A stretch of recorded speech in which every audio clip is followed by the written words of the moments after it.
gentlemen, may I have your attention, please?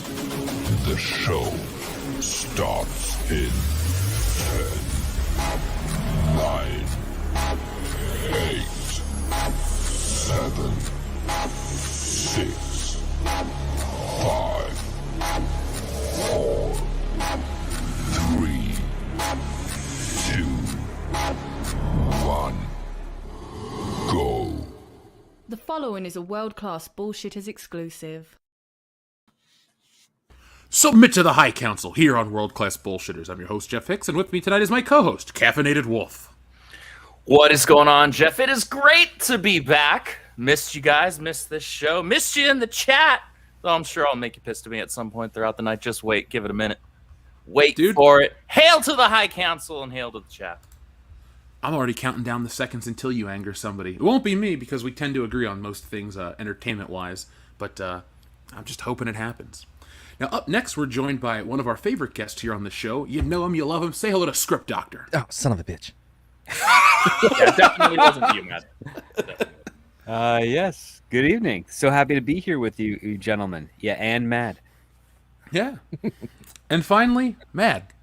Actually, folks, we got Mad. It's been a while since we've streamed with him. He's always a lot of fun and surprisingly insightful. So, Mad, what's up, man? How you been? I'm doing excellent. I just finished Star Wars Survivor, which has the least memorable protagonist of any video game ever. What's his name? Caucasian? Who gives a right shit? off, Mad. You're full of shit. He's a redhead. Oh, thank God they give you a full beard early on. You don't have to keep staring at that face of his. This Just is cover it up. freaking ginger discrimination. You sack of shit. A ginger side, if you will. How is that game? I mean, I liked the first one quite a bit. It's fantastic. It's okay. I have this high-end rig, and I had to fight to finish the game because of all the crashes. It really pissed me off, so it kind of soured the entire game for me. Yeah. Sounds like a skill issue. What? Do you know how computers work? Sounds like a skill issue. That's not a... not even... Don't even... Well, bro. Anyway, I'm doing excellent. Thank you for having me. Well, we're happy to have you. Speaking of gaming, I'm still deep into The Legend of Zelda. It's awesome, and we'll probably talk about it more on Thursday. So, folks, if you're playing Zelda, join our Facebook page. Post over there. Follow us on Twitter. We talk about it there. And we're going to revive our Discord. Now that I'm back in the Eastern time zone, we're going to bring back some other stuff. And we have new patrons that we're going to announce and give a special thanks to this Thursday, because that's where the WCBS show does all the housekeeping for the channel. But tonight is the High Council. We have all sorts of topics to talk about. Let's start out with saying hello to some of our wonderful people in the chat, like Zach Z, Shrebbles08, Sajorjan, Miss Ninja Julian, Keely Chow, Susan Dolan, D. Pensack, one of the nicest listeners out there. We also have Joseph Bienowicz, Adama. Who else do we have up in here? Galf R35, as well as Mad Cheesmo's in the chat. So, Mad, thanks for joining us. Thanks for jumping from the chat onto the show. No Folks, problem. if you'd like to jump from the chat onto the show, use Get the Force. good. Says the one who could barely finish Jedi Survivor. Bitch, listen. Man, I have a 4090. I have the AMD 7954. It's an expensive ass rig. Blah, blah, blah, blah. And it was too good for their game. Sons of bitches. I got a 1995 IBM AptivaWare computer. What can I do with that? Fuck all. I mean, maybe Microsoft Word? Yeah, you might be able to run Word there. I don't even think it had Word on it back in the day. Oh. Gave it too much credit, I guess. Would have been Word JavaScript? Perfect, actually. The old JavaScript, blue screen version of it. Oregon Trail? It could run Tomb Raider in 1996, so it had that going for it, which was pretty cool. You could also run X-Wing and TIE Fighter, or X-Wing versus TIE Fighter. Those were I did. games back in the day. Still got the CDs next to my monitor right here, actually. Yeah. I was rocking those on floppy disks back in the day. Oh, me too. You had to build like a boot disk for some of those games too. I remember back in LucasArts games back in the day where you had to temporarily rewrite your entire computer to play them. But they were the best PC games of the time. Like, I would get that Lucasfilm catalog or LucasArts catalog in the mail. Like if you bought something or on the Star Wars videotapes, they would come with those. And like if you look at them now, it's like, what was it? Sam and Max Hit the Road. There was that motorcycle game, Monkey Island. I think Grim Fandango eventually came from LucasArts games, right? Like all of these great. Yeah, they had a bunch of stuff that weren't just their big IPs from the film side of things. Well, those were the golden days of LucasArts. Now it's just all licensed out to EA games, and they suck. Like, I'm not here to dig on the new game, but like, I'm talking like Star Wars Squadrons. That game's garbage. Yep. You know, they suck. Battlefront, those ones are pretty shitty too. The old ones were great, but nowadays it's just, I don't know. They all got nice polish, but they got terrible gameplay. Well, the thing with the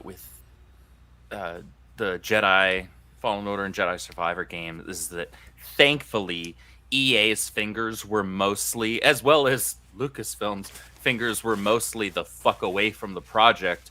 They kind of laid some ground rules for them. I've watched the makings of these, and then they just kind of let them have at it. The only issue comes with EA being EA when it comes to their super strict like launch dates. Like they just refuse to deviate away from, with very rare exceptions. And unfortunately, in a lot of people's cases, Jedi Survivor would have benefited from another month or two of extra polish to make sure that it was properly optimized, that the coding for the game was,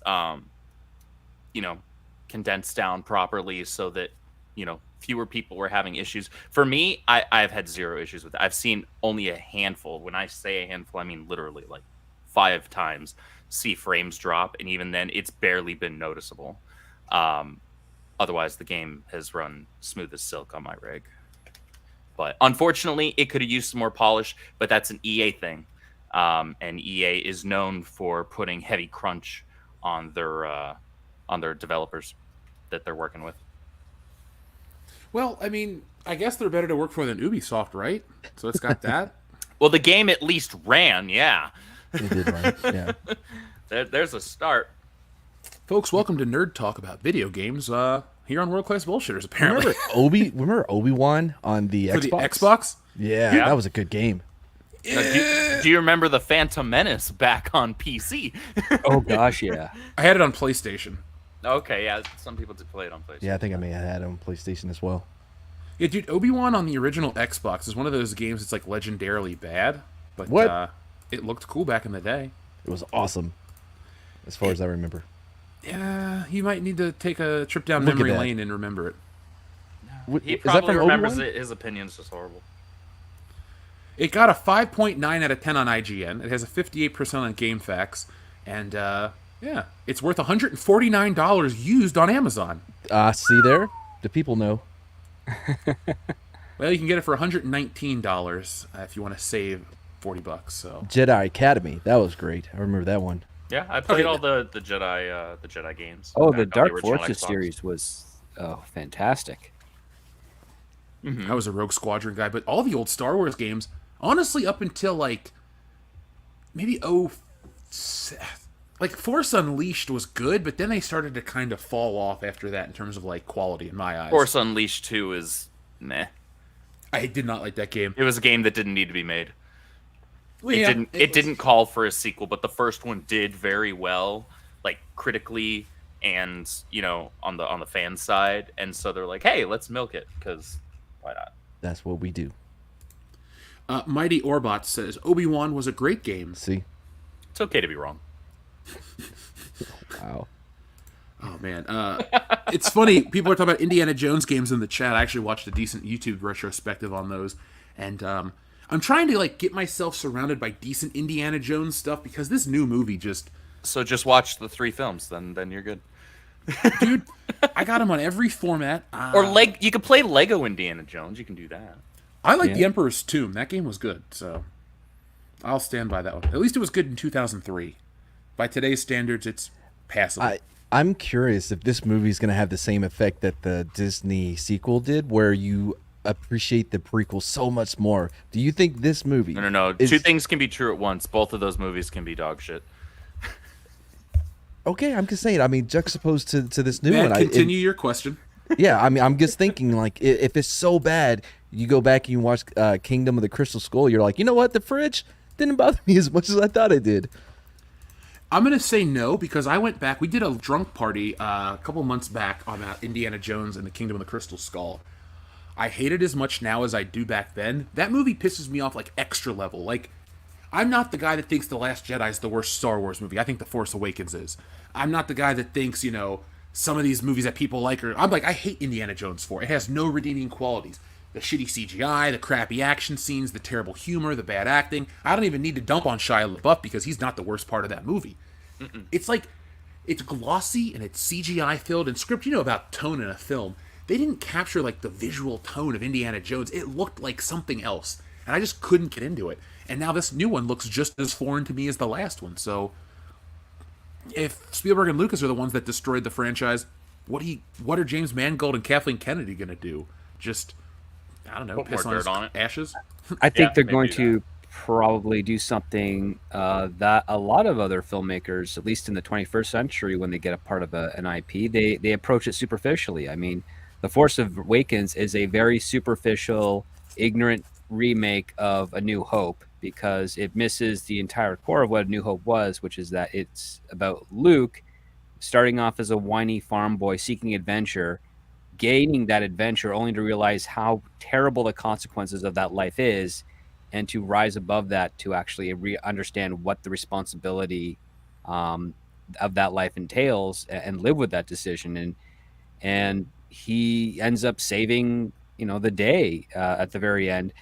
Rey doesn't stop Starkiller Base, like she doesn't. It's a completely different character doing it. And Ray doesn't rescue anybody. Like, she doesn't do anything. She just gets captured. She frees herself and then fights Kylo Ren and then leaves.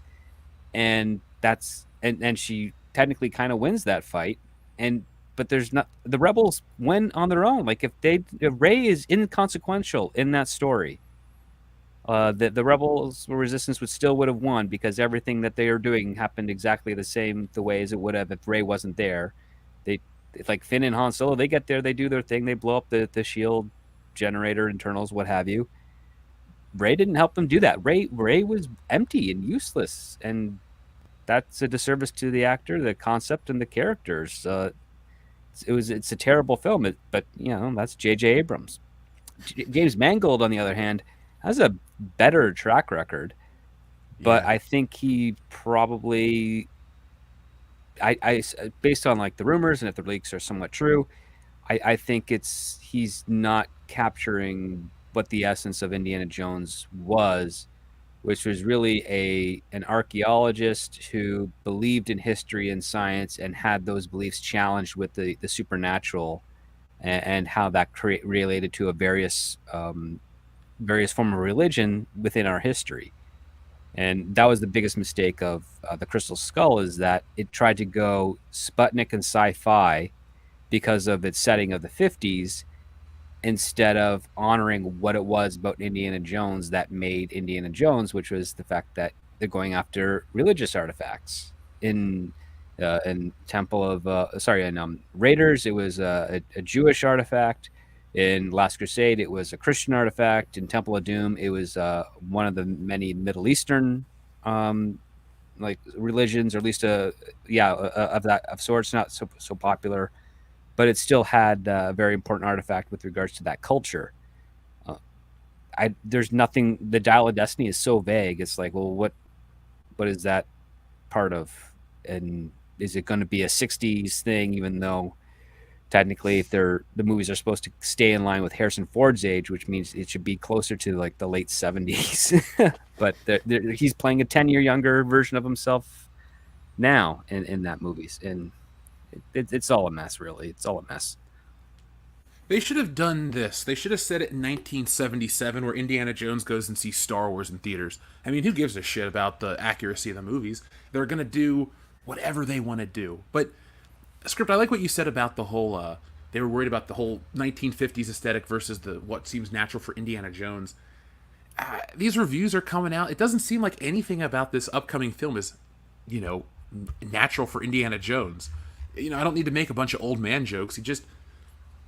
Again, this one just feels like they're milking the franchise. Like they milked it dry in 2008, and somehow the cow stayed alive for all these years, and they're like giving Bessie one last pull, hoping that audiences are going to show up for it. And I don't think that's going to be the case. I think Lucasfilm's going to have a big disappointment on their hands. What do you guys think? Yeah, most likely. I think I'll have a good solid opening weekend just for the for the curiosity aspect of it. Oh, what's Indiana Jones been doing since the last 10, 16 years? And then word of mouth is going to determine whether or not people are going to go back based on its actual quality. Yeah, I think maybe the first weekend will do okay because the theaters will be filled with YouTubers looking to make a video on it. But outside of them, you know what I mean? There's not going to be I don't think there's going to be that big of a draw because of how bad the Crystal Skull ended up. And, Well, this movie's just going to not have legs, I think. It definitely won't have legs. This is something where it's going to come out because, as you said, Matt, there's going to be the YouTubers, whether they're shills or the outrage crew, Right. Or anybody in between, just wanting to make a buck on YouTube, and more power to them. But that'll be a good chunk of the opening weekend crew, and then we're just going to see a stark drop off because it's then going to come out like this is not worth your time. Don't do this. Watch something else. Watch anything else. Watch Or Raiders of the this. Lost Who Ark. gives a shit? Watch Raiders of the Lost Ark, exactly. Or my personal favorite, Last Crusade. It's Temple of almost a Doom. lateral film for me. Like all three of them are just high marks for me. I can't separate them. I just love I'm them all. not super fond of Temple of Doom. Temple of Doom, honestly. That's my favorite one. Mine too. It can't come anywhere near close, near the other two for me. I mean, it was the first and the main Indiana Jones movie I had ever seen. See? It's chronology. It's in the chronology. It came before Raiders, so it's set 2 years Chronologically, before it came Yeah. first. Yeah, I think the movie's just going to do poorly, and as much as I hate to sound like a black pill, because that's not usually where I sit, I hope that this movie does poorly just to put another nail in the coffin of the current Lucasfilm establishment. It's like, y'all, I'm sorry, like you gave us Book of Boba Fett and Kenobi, both of which were garbage. You put out Andor, which nobody watched.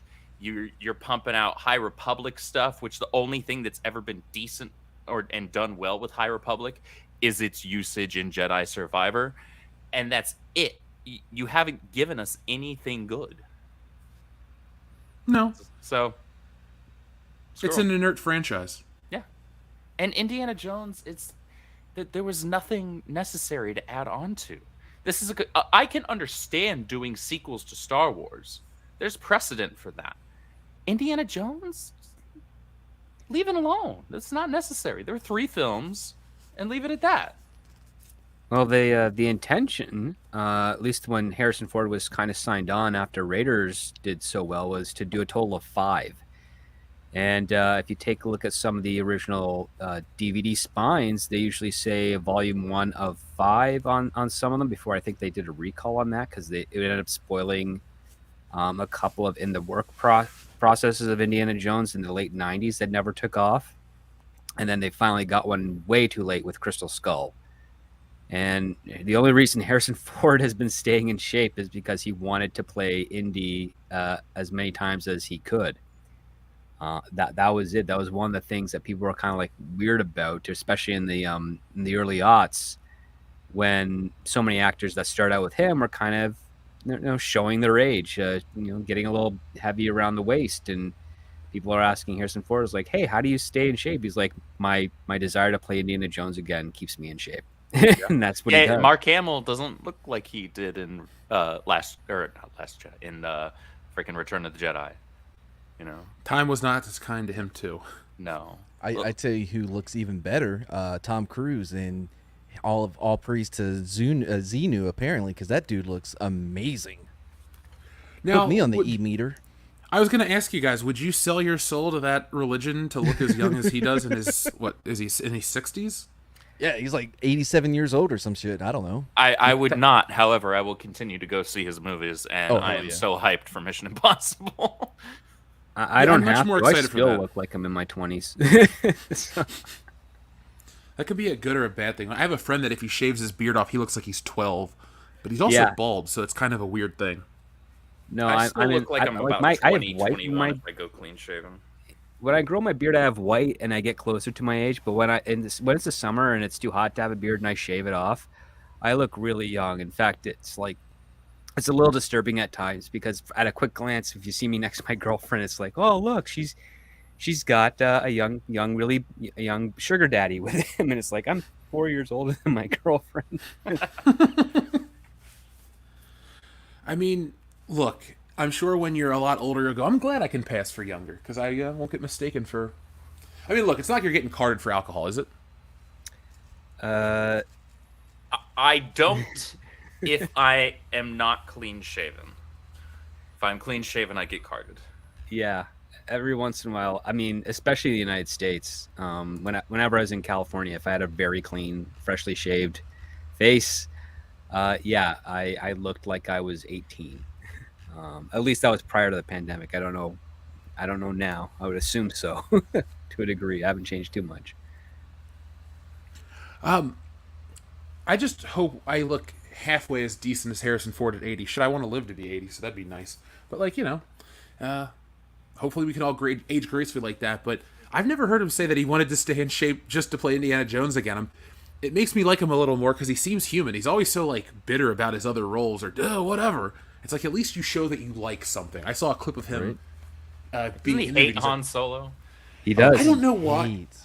I've always thought it's two things. Either one, he didn't get paid the amount of money he thought he deserved, or two, people really bothered him back in the 70s, and he just never got over it. So I'm guessing it's one of those two. What do you guys think? One of the aspects is that Han Solo is closer to who he is in real life, personality-wise, and Indiana Jones is who Harrison Ford wishes he was. But Han Solo is cooler than Indiana Jones, like, in terms of personality. Yeah, but Indiana Jones has a lot more knowledge and understanding of history and basically accolades and intelligence. The very things that Harrison Ford wishes he has, and I don't know. I mean, I understand why in some regards, but he's a guy who's got skills. He's a pilot. He's a carpenter. He's got a hot young wife in comparison to his actual age. I mean, I like how you correct yourself mid-sentence.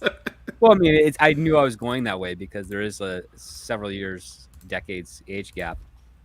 But yeah, he likes Indiana Jones. He likes the type of guy where it's like, hey, he's a teacher, he's a professor, he's someone that is sought after and looked up to. Han Solo is idolized, but unless you're committing a crime, you're not really going to seek him out for advice. With Indiana Jones, it's like, hey, I read this story about this artifact in the middle of nowhere or in South America or something, and Indiana Jones would be the guy that you would ask to get more details of that. And I think Harrison Ford would like that because he's a character that talks about things, and Han Solo, more or less within at least the original trilogy, he's a salesman. He kind of talks a bit more about himself. He's a trucker. He's a space trucker and a salesman. It's about what he wants and what he's trying to do. He's not in the mentorship role, and Indiana Jones is very much a mentor-y type character to all around him.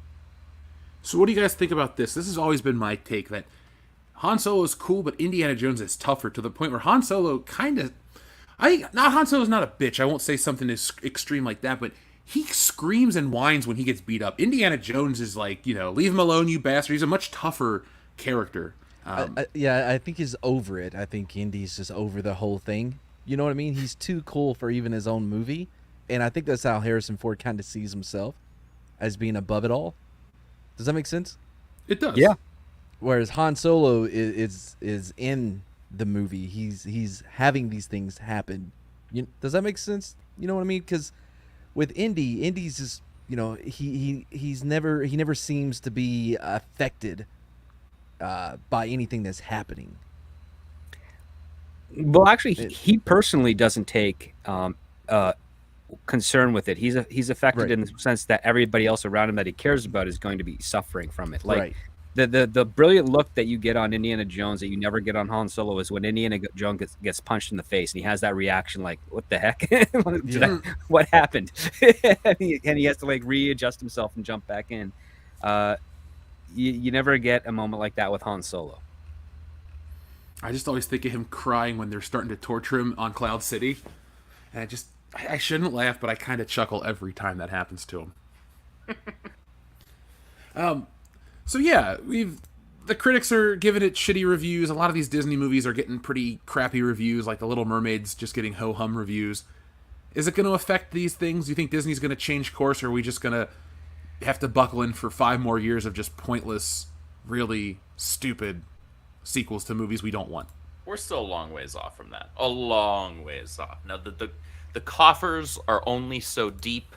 You can only rely on, if it is the case, BlackRock and ESG funds for so long. Ultimately, what has more power is the customers, the people who decide to either provide or take away their dollar. And on top of that, just Kathleen Kennedy leaving or just Bob Iger leaving is not nearly enough to actually effectuate legitimate change. It goes way deeper than that, because they hired on people specifically because they were like them, who hired on additional people that were like them and them before them. So there's going to need to be a very severe and drastic ripping away of the funds that they still do have before we see any legitimate change, because then it's sink or swim, right? It's like, okay, so we're not getting any money. We can't sustain ourselves off of this. So either we clean house or we get fucked.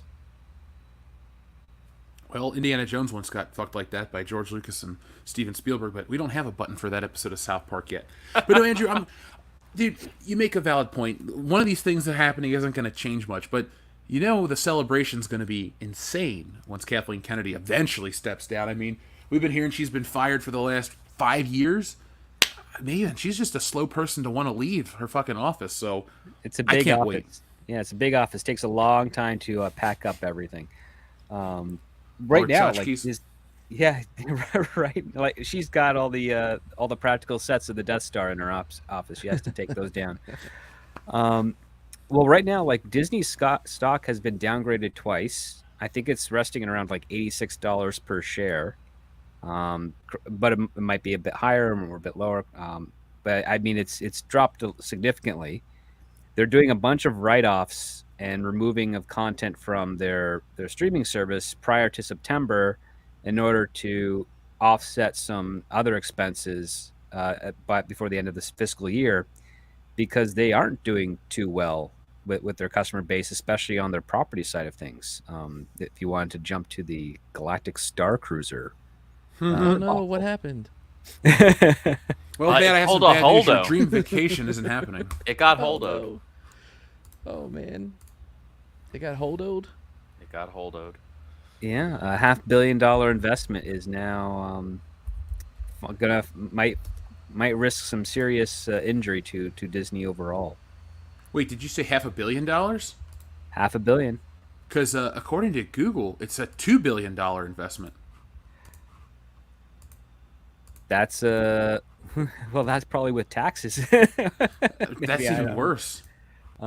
Right. I mean, listen, the Disney is still under investigation from the SEC for double booking, sort of in a way, their gift card stuff. So they wrote off around $3 billion in gift card transactions. In addition, and that $3 billion was used in their parks, which allots for about $6 billion of debt, or at least possible fraud within their company. And then you have the initial $500 million investment with just the building of the Star Cruiser, and who knows how much money they spent on any of the staffing, regional requirements and renovations around the parks in order to get that. And I think it was also considered a line item with Galaxy's Edge, and so who knows the exact dollar amount, but it's very heavy, and definitely something that Disney is concerned about. Jesus. I don't think I've ever seen anyone fuck up a slam dunk this. You know what I mean? You were slam dunking on one of the toddler little goals, you know, that you have for a 3-year-old, and they messed it up. How you have Star Wars and it gets prints money if you don't do this, if you don't do what you did. It prints money if you leave it the fuck alone. Yes, they could have just released the original untouched trilogy, before all the special edition, and made massive amount of money without doing anything.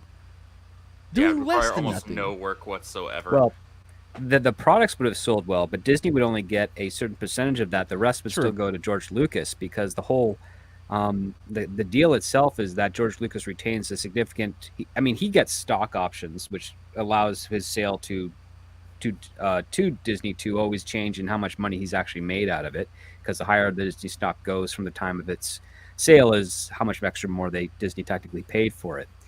The other part is that anything Disney creates on their own, they don't have to cut in George Lucas's estate as much as a result. Yeah. Which is why you see such a hard push for all of the Disney era stuff when it comes to merch Yeah. and the theme park and the new content that's being pushed out, because then they don't have to loop Lucas in on it. But looking back, though, wouldn't it have been better? Okay, yeah, we'll pay George, his money, but we'll be making so much because we're doing good shit that it really doesn't matter, because clearly doing their own original thing has not worked out. Because it was a vanity project for them. It's about ego. It's about them taking something that was not theirs. This is what Disney has been doing for decades. They didn't invent The Little Mermaid. They didn't invent Cinderella. They didn't invent any of Hans these Christian things. Andersen is They took an existing idea and tweaked it to suit their sensibilities and suit the audience that they were going after. And for a long time, that worked. However, they had absolutely no clue what the hell they were doing with Star Wars, because by and large, Disney is a young girl's brand or a family brand at most, you could say. They do not know how to market to and cater to and produce content for young boys and men. And so they were like, okay, we don't have content that caters to that audience. Well, we want to get everybody's money, so let's buy the properties that are made by and large for young boys and men. Star Wars, Marvel. Yes, girls like these things too. However, it's a very small percentage of the base demographic. The base demographic is largely male. And so they're like, okay, we'll buy those. And that's where that should have ended. However, instead, they were like, well, let's change these things to cater more towards girls. Well, here's the problem with that. Most girls don't give a shit about Marvel. Most girls don't give a shit about Star Wars. The ones that did, and I say did specifically in the past tense, were already here. They already liked it just as it was. Leave it the fuck alone. But instead, they changed it. So now, not only did you piss off most of the boys, we're no longer there. You said, we're not making this for you anymore. We said, bet. All right, see you, bye. The girls that were here already and liked it did the same thing, because now they don't want it either. They said, if I wanted to play with Barbies, I'd play with fucking Barbies. What is this dumb shit happening on the screen? Well, this is the Star Cruiser that's closing. Sorry. Yeah. So This the is other why it part closed. too is that when a company has two options, which is, okay, you're going to be guaranteed X amount of dollars, but you have to pay 60% of it to the creator, or you might get X amount of dollars, but 100% of it is yours. The company's always going to go with 100%. Yeah. And that's what Disney did, and that was part of the argument. I mean, here's the thing that boggled my mind. What the hell is Kathleen Kennedy doing at the Imagineers conference with regards to Star Wars IP? She's maybe head of Lucasfilm, but that's for film and television. That's not for parks and entertainment. She shouldn't have anything to say or do or be involved with that, and yet she was allowed to walk in and dictate how it goes. Like, no, that's not how that works. I don't remember anybody from like the Harry Potter stuff coming in and saying, like, this is exactly how you have. I don't remember J.K. Rowling having to say that. I think they positioned the stuff to her, and she said, "This is what we're doing for Harry Potter World." She's like, "Yeah, that's exactly how I want it." And they said, "Yeah, we figured that's how we're going to do it. We're going to go on our way." And I'm sure if that they wanted to go into a different thing, and J.K. Rowling said, "No, I don't agree with that," they'd be like, "Well, sorry, too bad. This is our park. This is our thing. And as much as we respect you or what have you at that time, this is the direction we're going to go." I'm not sure how it is specifically at the parks. How I know at this point when it comes to any media, it does have to have her final creative okay. Are people still pissed off at her? Oh yeah, dude, the internet always wants to be pissed off at something, and pissed off for some reason. Yeah, but the thing is that the difference you have here is George Lucas is still alive and is still technically the creative, and everything that Star Wars has done is based off of George Lucas. It says so in all the credits. He just has no control over it. He has no control over it, and it's all Disney. And the other part too is between Disney and the temporary president of Lucasfilm, because that job is temporary. It's until you're fired or die or retire. And the person who created it, the creator, is always going to be around. And for the other part too is that Disney's going to outlast a lot of these creators anyway. So the analyst would be whatever allows Disney to guarantee their steady audience. That should be the basic premise. And what that was initially what Galaxy's Edge was. It's like, oh, we're going to build stuff off the original Star Wars IP that we purchased and invested. That was their initial premise. That was their initial direction, and it appears in hindsight now to be the right one. The only argument against that was, and it's, again, this is a very logical thing that every studio has, which is there's always more stories ahead than there are behind. This dude on the screen right now looks like he's not trying to interrupt. That dude right now looked like, as he was talking, he was trying to read in his head what his lines were. That was like that was a horrible sell. That was a horrible sell. I'm looking at like that dude is legit. He has got in his eyes right now. He is reading his script. Be a better performer, dude. Well, he doesn't have a job anymore, so. None of them do. Yeah, but losing the foundation of what makes Star Wars is the dumbest thing to ever. It's like, oh yeah, the obvious thing is we create a Star Wars world that fans and people recognize, and then we leave it open for all the future stories to come in, so that you basically use your media outlet part as a testing ground for your park. So if people really like this location in this movie that was introduced, guess what? We're going to add that part in. And if they don't like it, well, we don't have to invest any money into it. Instead, they did the exact opposite. The stuff that they had no audience interaction or understanding of, because they've never seen it before, is what they based Galaxy's Edge on. And as a result, nobody cared, because again, theme parks and those experiences are about the familiarity to the franchise. And even if you have the Star Wars brand on it, if it doesn't have the things that people have seen in the movies that count and matter, like the locations, people don't care. Like you don't go to Avatar and not see Pandora. Like that's what Disney understood at the time, and they were right. I just want to go to an Avatar experience where I'm only inside the spaceship for the whole time, and I'm basically wishing it was aliens the whole movie. But the Lucasfilm problem has not changed. It's always been blamed on the fans, the racist, bigoted fans, and no, it's just a really poorly run entertainment company that does stupid crap. And each and every week we always scratch our heads with, why? How are they still in business? I'm always waiting. People, my gosh, you know exactly why they keep failing. I mean, it's obvious at this point to so many people here, but I'm never surprised. I don't go into any of their projects expecting to be entertained. I expect to.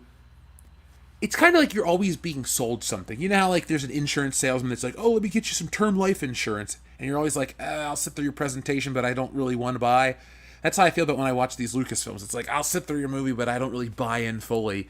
I'm not really getting an experience. I'm just kind of waiting for the thing to end. It's so sad, too, because these things used to be, like, the premiere of everything. Like, oh my god, Indiana Jones, they might make another one? Holy shit, it's kind of like nowadays, the last one was terrible. Really? Another one? Why? What could be worse than Aliens? Well, time travel. Now, folks in the chat, we're going to read your messages in just a moment, but I want to ask you guys, what do you think is a shittier idea for Indiana Jones? Like, we already have aliens and time travel. Like, what else do you of those, but what else do you think we could give him that's, like, terrible for this hypothetical sixth film that should never get made because the fifth and fourth one shouldn't have been made? Archaeology on the moon. Hollow Earth. Zombies. Hollow Earth is a good one, too, yeah. Indiana Jones in the Hollow Earth? Yeah, have him track down, like, follow the tracks. I forgot what Explorer was, to the top to where there's a hole and you can go into the Hollow Earth, and he meets hollow, like Earth creatures, and there's crystals and shit. Kind of like The Core too. Kind of put in some of the elements from the movie The Core. If you remember that movie. Journey to the Center of the Earth, and Yeah, all those good ones. I can get behind that. Or Not really. Indiana Jones and the Flat Earth. He goes to the wall in Antarctica where the Earth ends because it's really flat. And there's dinosaurs on the other side. Who the fuck knows? I don't know. That's so stupid it would work. That's the one where I'd go, God, this is so ridiculous. I'm on board. Oh shit! People actually think the Hollow Earth film sounds like a good idea. Oh, who does? Let's see. I'll check the chat right now. Clone Geek. Oh, Clone Geek. Jamie Jackson says Magic and Wizards. Clone Geek also says Indiana Jones and the Search for Bill Clinton's Saxophone. I'd be down for that. I know Andrew said zombies. Miss Ninja Julian with the Earth-destroying meteor, kind of him and teaming up with the Armageddon boys. Dude, that would be amazing. If, at this point, Indiana Jones going to outer space would be better than Aliens and Time Travel. Just putting that out there. Oh, the Mayan calendar. There's another one that you could have them go and check it out, So will Indiana Jones time travel to the year 2012 and realize nothing happens? Oh, Indiana Jones and Y2K. Unless they can save us from all the bullshit from like 2015 onwards when it comes to modern media. Well, that's what the Dial of Destiny does. It'll send a young Indiana Jones back to fix entertainment. He'll accidentally, I don't know. Don't sell me on this movie, Jeff. Don't sell me on this movie. I can't sell you on this movie. I'm pulling this out of my ass, just like Lucasfilm pulls movies out of their ass.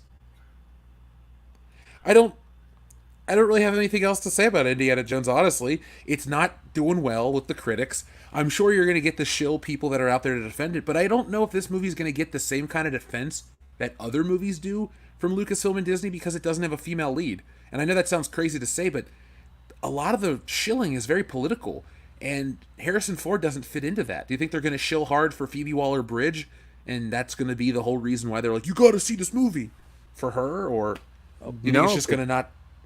She's not a leading lady. God, no. She is a competent but not very talented writer. She's a poor stand-up. The only reason people actually paid attention to her is because she wrote and starred in a show called Fleabag, which is inspired by real events throughout her life and opens up with a 5-minute monologue all questioning whether or not her butthole is too large. What? What? Yeah. That's I the hate opening shit joke. like that. And she's dating or engaged to another writer in Hollywood who's a decent power player. I forget his name, but he does fairly well assignment work, or at least the studios are happy with him. And so she's just kind of this useful idiot sort of in the industry. And I don't know why anyone would pick her. And if you want to say that, Kathleen Kennedy just wants to self-insert with a brunette woman, she has to be very blind to pick Phoebe Waller-Bridge out of all the other brunette British women that are currently in Hollywood or in the UK, because there are several more talented and more interesting than Phoebe Waller-Bridge. She doesn't have an it factor. She doesn't have what some people call the magic jelly or the allure. And we're not talking like sex appeal. We're just talking about like people want to actually go see her. I've never heard anyone say, "Oh, I really want to see Phoebe Waller-Bridge in something." Like never. Yeah, everyone always has to be reminded who she is whenever somebody brings her up. I'm like, oh yeah, right, yeah. I know a lot of people that mistook her for being the British actor in the movie Spy with Melissa McCarthy. Oh wow! But That's last a thing on sign the of your Indiana Q rating. Jones movie, Wow. because what Script said earlier about the religious artifacts. How about Indiana Jones and the Spear of Destiny? Yeah. Spear of Longinus. Yep. Yeah, they could have done something like that. Well, people are always like, where's the line with Indiana Jones? The line is, obviously you can go into the supernatural, but there's like a limit to the supernatural. It's very earthbound. It's very ancient. doing something like time travel, aliens. There are old stories about time travel. There are, ancient alien theories and all that stuff. But it's usually like religious based artifacts that work the best. The Ark, the Cup, the Shankara stones. I would have watched the Spear of Destiny. I would have looked for this. I would have watched the Search of Atlantis, or for Atlantis, excuse me. You could have had him look for so many different things out there. Earth. Finding Excalibur and the Lady of the Lake, That'd have been cool as shit. Because could you imagine, like, he'd have to bring. Well, no, I'm not going to try to write that movie on the fly, but that would have been way cool to see Indiana Jones pull out the sword from the stone or something. Mm-hmm. Yeah. Or you have the Fountain of Youth and the Conquistadors. Mm-hmm. Yeah. You have the origin of the Lost City. giant ley lines or the landlines of like the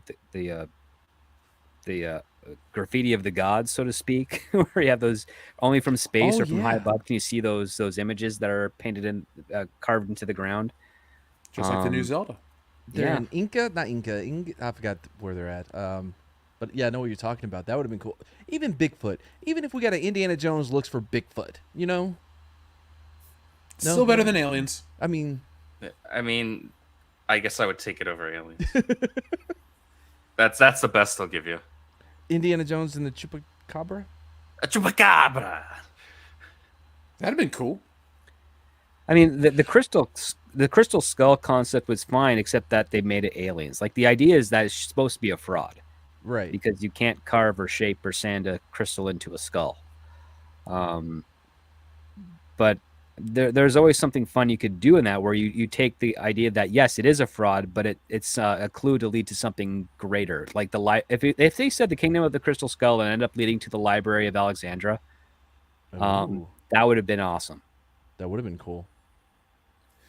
Well, George Lucas is his own worst enemy, and I know everyone wants to praise him because, the Star Wars movies he made were better. Yes, they were, but he also gave us some really crappy ideas in the year 2000 onward. So Did he go snipe hunting? He doesn't. After Empire, he started chipping away the people that told him no, and the people that tell you no kind of foster you to be more inventive so that you can get your yes, and that's one of the things that comedians, especially in the 70s, 80s, and 90s, really liked about the network censors, is that they would be able to kind of have a battle of wits with them so that they could tell the best, most dirty jokes in the most clean, polite way that the censors wouldn't pick up on and everybody else would get and laugh. And that was the form of like of a symbiotic relationship between censorship and expression, because it's not saying like, oh, we don't want you to say this because we don't want you to say this. It's like, well, we get the jokes funny, but it's kind of inappropriate for the standards of a network. You can't use that, in which case they're just saying you can't use that. They're not saying you can't do it, and they're just telling you subtly you got to find another way to do that. George Lucas didn't have any people that could around him anymore that would say, listen, that's a good idea, you just can't do it that way. You got to figure out a way that's more accessible to the audience. You got to figure out a way that more hits the emotion. Well, that's one of the solid criticisms, and I enjoy the Star Wars prequels. My favorite Star Wars movie, while I acknowledge the best one is Empire, my favorite one's Phantom Menace for a slew of reasons.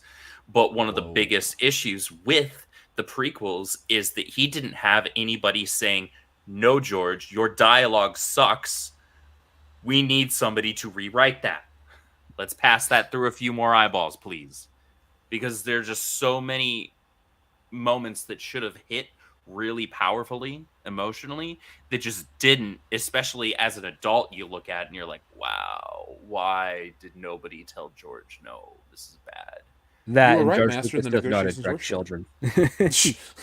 he doesn't. No. And that's the problem.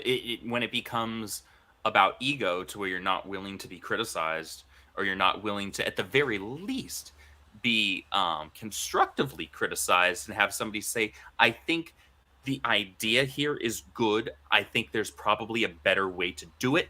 Let's figure out what that is, right?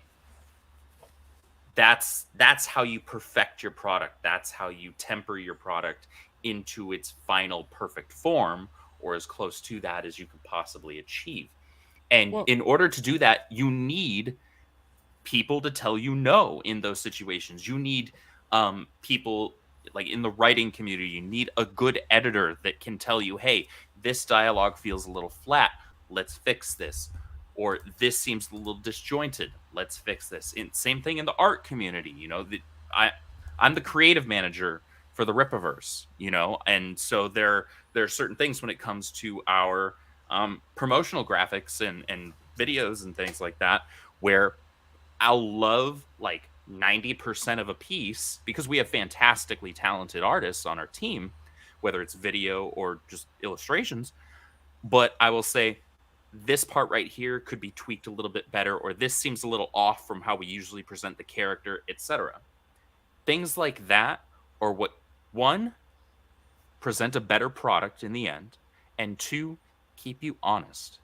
Yeah, I You should never get too big for your own britches. I think being able to know what you're, I think knowing what you're not good at is just as important as knowing what your strengths are. And Absolutely.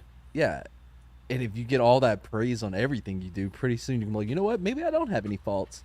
Fuck You my surround ex-wife. yourself with a bunch of yes men, then your quality is going to just Absolutely, drop. yeah.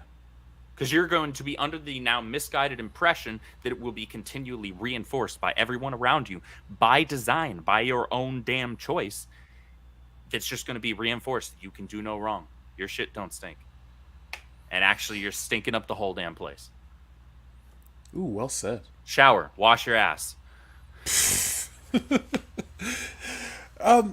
Man, do me a favor. Pick us a number between 1 and 69 so we can check in with the audience before we keep on going tonight, because we have a lot of wonderful people in the chat who've sent in messages.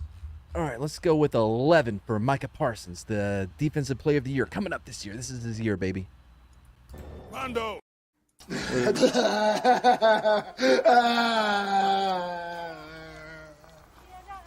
Oh, you that fucking low man! Yeah, that's great acting, said no one. I loved it.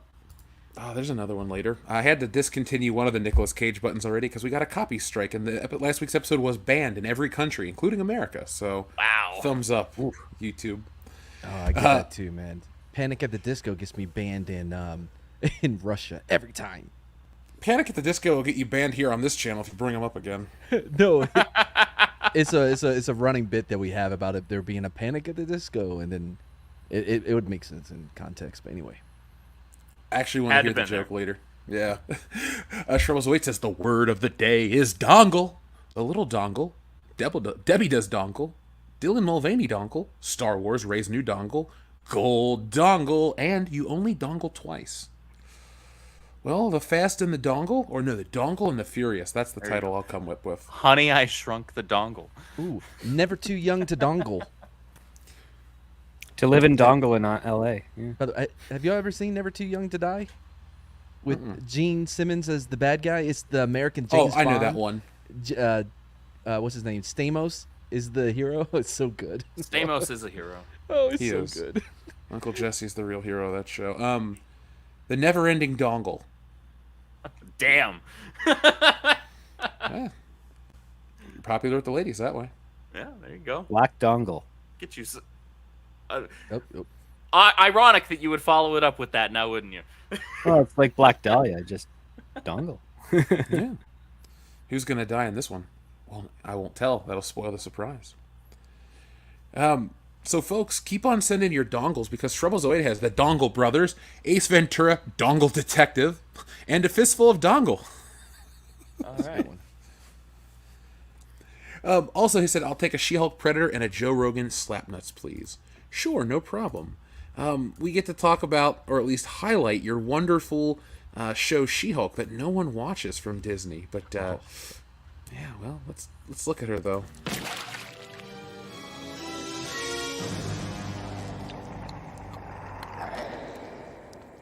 One ugly motherfucker. Ugh. Indeed. Okay, so Willow's leaving Disney Plus because of tax reasons. Why can't we get rid of She-Hulk and some of these other terrible shows? Like all of it. Marvel is a lot bigger than Lucasfilm, and They don't like to hear that. yeah, it's unfortunate. And the Marvel formula right now is that every piece of Marvel history, aside from maybe Agents of Shield and the Inhumans, is considered canon. So yeah, they can't, because recently they purchased Netflix's series, so that's part of on Disney Plus. So that's part of the Marvel Cinematic Universe in some regard, with possible minor alterations when Daredevil Born Again debuts one day. I don't know when, but it's one day. Is it really going to come out, you think? It's going to come out. It's just with the current writer strike right now, and the fact that they had to stop all productions on everything. And we have an actor's strike looming in the next few weeks. We have a director's strike possibly looming as well. All three major players could be on strike. Shortly afterwards, you have the Teamsters and IATSE possibly going in for their own stuff. It's going to be pretty hectic times. Who knows how long it'll last? And we're almost a full month into on the writer's strike, and Hollywood hasn't really felt it as of yet. Some of the networks have. So it's going to take maybe another month or so before the Alliance of Movies and Television Producers have to start reconsidering their stands on certain things that the creative element is actually very defensive on. Not another teen dongle. Whoa. Way to Careful where you follow say something that. up serious with that. I didn't hear a damn thing he said. The whole time I was thinking it was not another teen dongle. You're a special guy, Mad. I'm really glad you're here. Yep, thank you. But yes, I agree with Script. I'm looking forward to seeing. Like I said, I don't try to be the negative guy all the time, but I'm interested to see like how bad this can get for Hollywood. At what point will things? I don't know. Will we ever? Do you think we'll ever cross a point of no return where this writer's strike will be felt forever? I mean, well, the last one gave us reality TV, so I'm No, it curious to didn't. see. Did it not? No. Survivor was like the #1 show in like 1999 and 2000. Reality TV was taking off at the point. The reality TV just replaced a lot of the stuff out of desperation, but it was already huge by 2007. Well, it maybe was maybe I should have said massive. I mean, the even prolific. even TNT did the Joe Blow show before the writer's strike, and that was like one of the biggest ones ever because it was the first time they actually took a person that wasn't in on the joke and threw them in there. No, like reality TV was there to stay by that point. You already had American Idol and Survivor, which are the two big heavy hitters of that time. And then every other variation of that was just following subsequently with each season. Once the strike actually hit, the only thing that they could kind of get away with was reality television. But then that all changed drastically after the strike because it was revealed that reality television has a lot of writers. It is all structured out. And technically right now reality television shouldn't be functioning, but what they're doing is they're literally throwing out everything the writers did prior to the setup of those episodes, and they're just saying, okay, we're not going to manipulate or do anything after these premises. We're just going to let The Bachelor and The Bachelorette play out as it normally does, and we're going to see something very weird with reality TV over the next season. For this one here, if they didn't strike now, what would end up happening is you'd have a lot of terrible writers relying on AI to fulfill assignments. You would have producers using AI to create a model, and then you'd have them essentially cheaping out writers for rewrites of those scripts.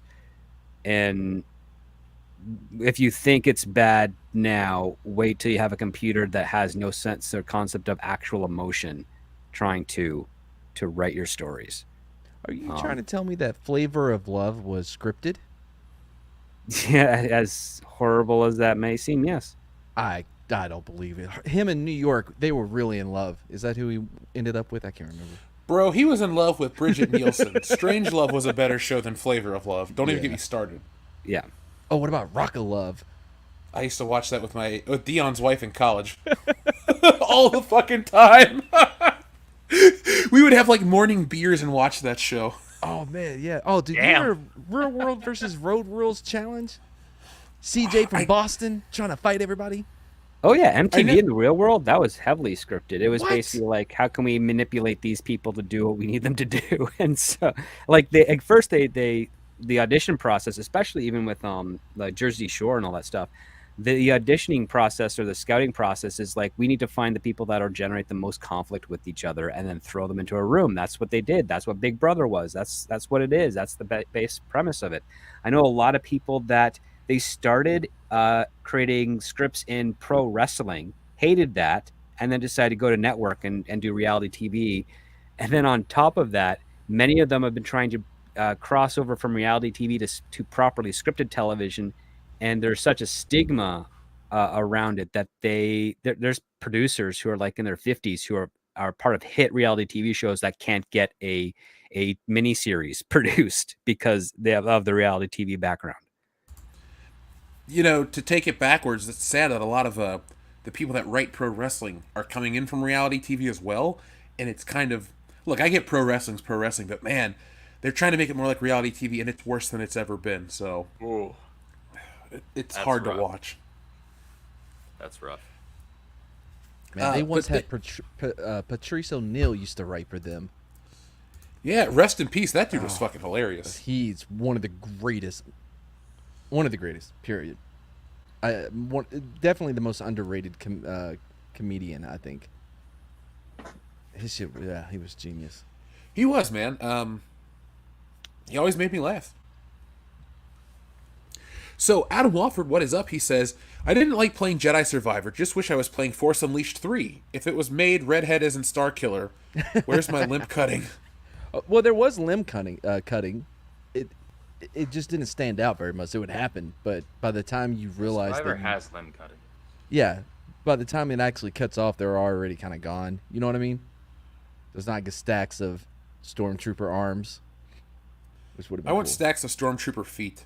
I don't know what to tell you if you were hoping for a Star Wars Force Unleashed 3 instead of playing Survivor after you played Force Unleashed 2, assuming you played that. Here I told you I was going to do it, Jeff.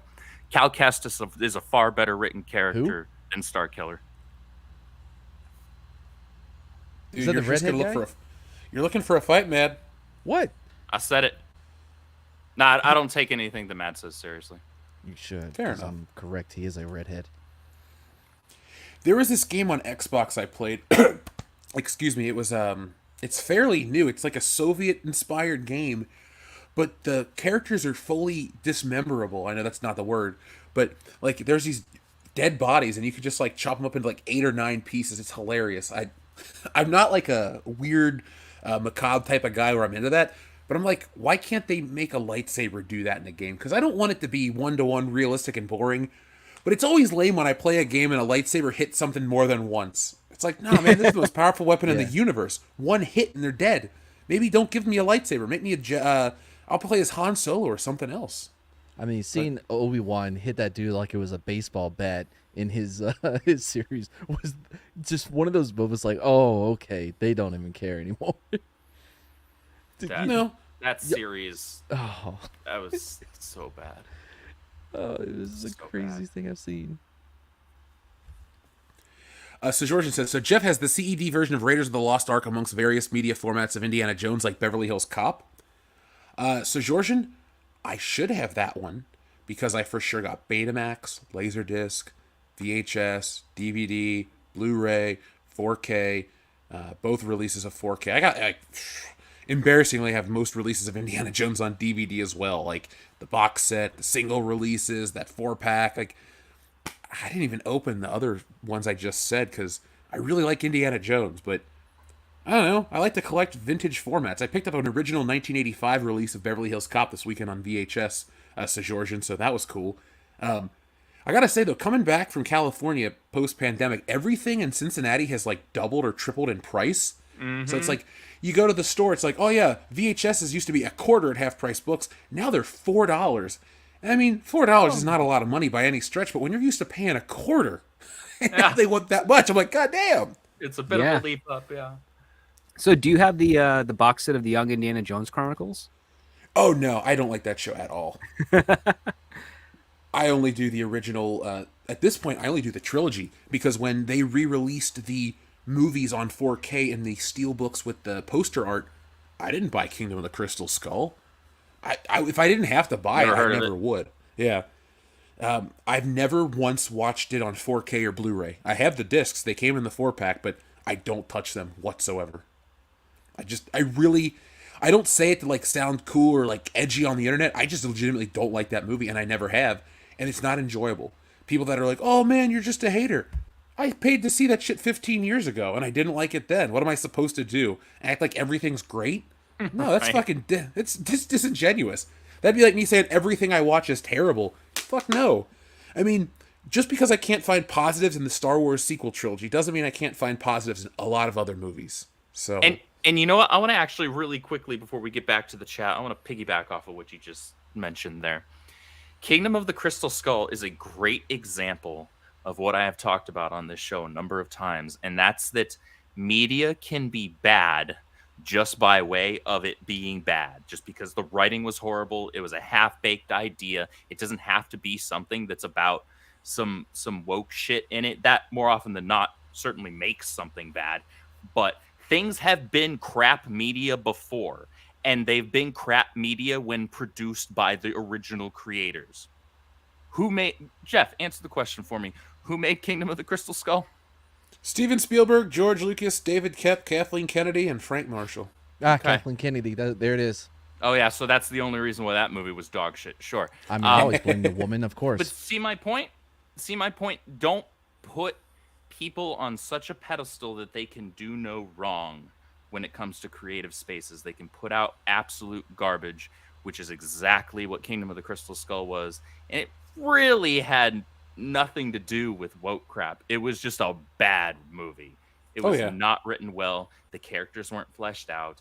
Indy didn't feel like Indy. Shia LaBeouf was really just Shia LaBeouf in...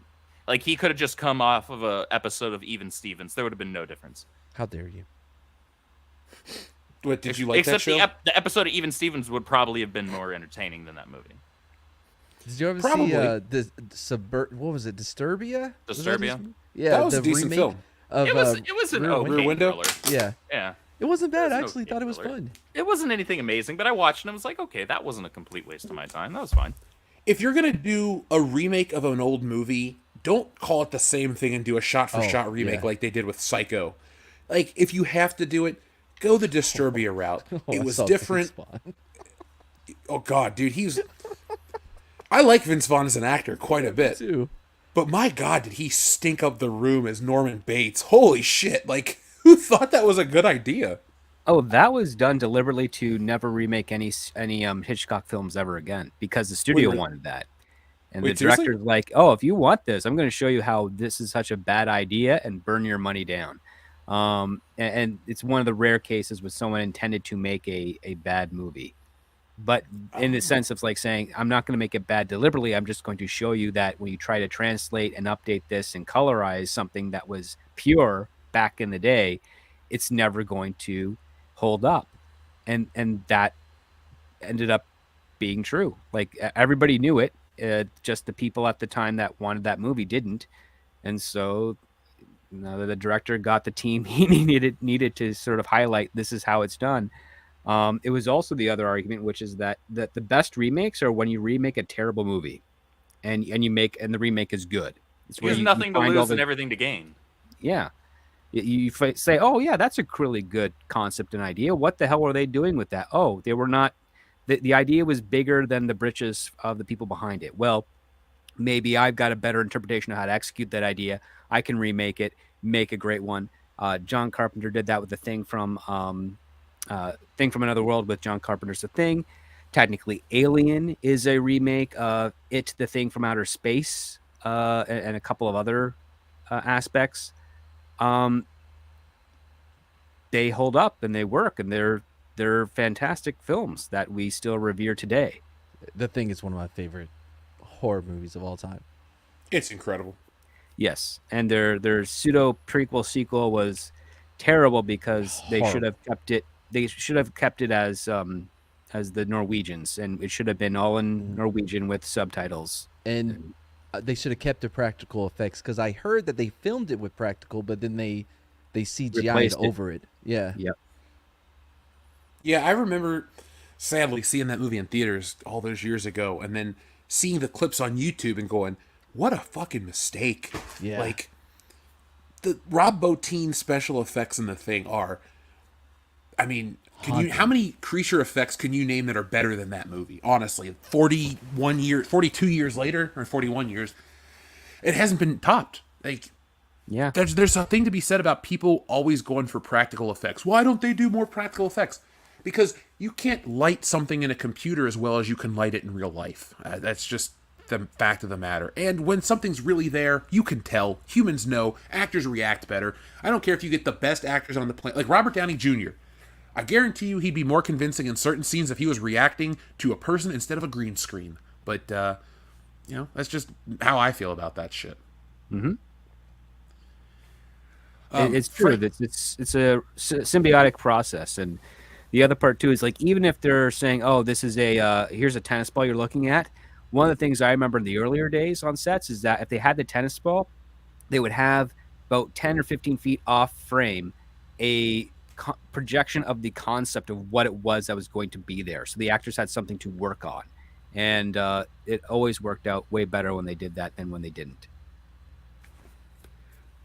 I mean, I don't want to blame Lucas, but the way he did the prequels, man, just it always looked fake. It always looked fake, and it still feels fake. That's why you can watch The Empire Strikes Back and feel something, or the original Star Wars and feel something. But I don't know, man, just making a movie in a computer is not the way to go. And I'm worried a lot of the Indiana Jones movie is going to look like that, because the trailer looks like that. It does. The trailer Oh, looks yeah. like it has Fast and the Furious effects to it. Yeah, it's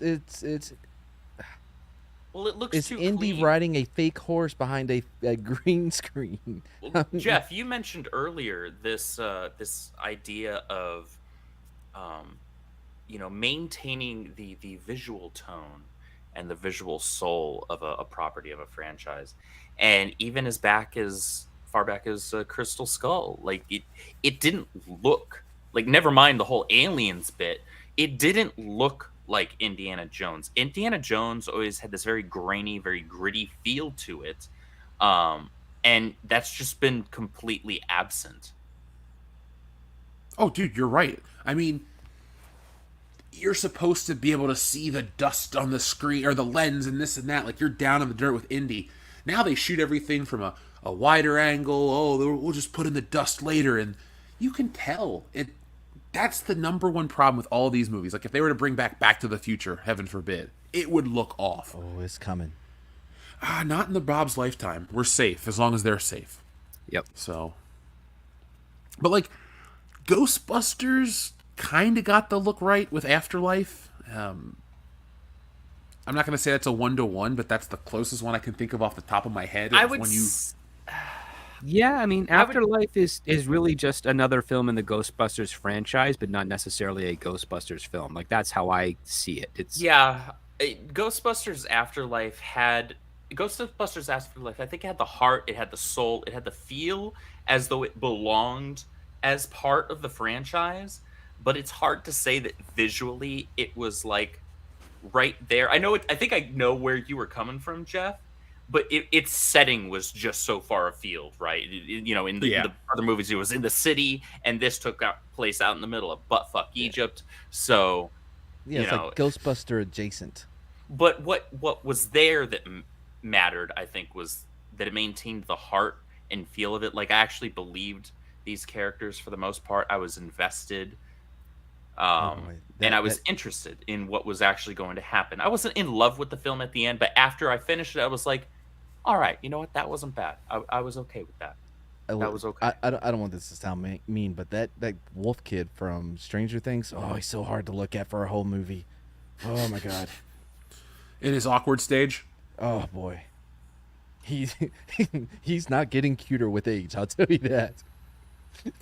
The funniest Stranger Things kid to me, looks-wise, is the one that plays Mike with that weird haircut that they gave him. I'm like, you just look like a giant child, and it makes me laugh every time I see it. Wait, isn't that the same kid I'm talking about? No. Oh, not Mike. I'm thinking Will. Sorry, the kid that plays Will. The one that got abducted.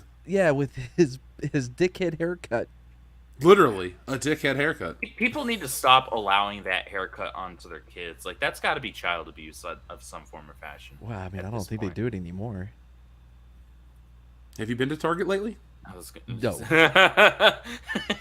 No, I'm not tucking in my penis. Okay, so at least Matt understood where we were going. Wait, you tuck your dick into shop at Target? No, only when I'm swimming. What? Huh? Yeah, I need it to be aerodynamic. No, you have to. You need it for a rudder so that you can make sharp Dude, I turns. swim on my back and it's a dorsal fin. What are you talking about? All right, Andrew the Dolphin. It's a sequel to Echo the Dolphin, except shittier. I'm there. Coming summer 2026. Yes. That's great.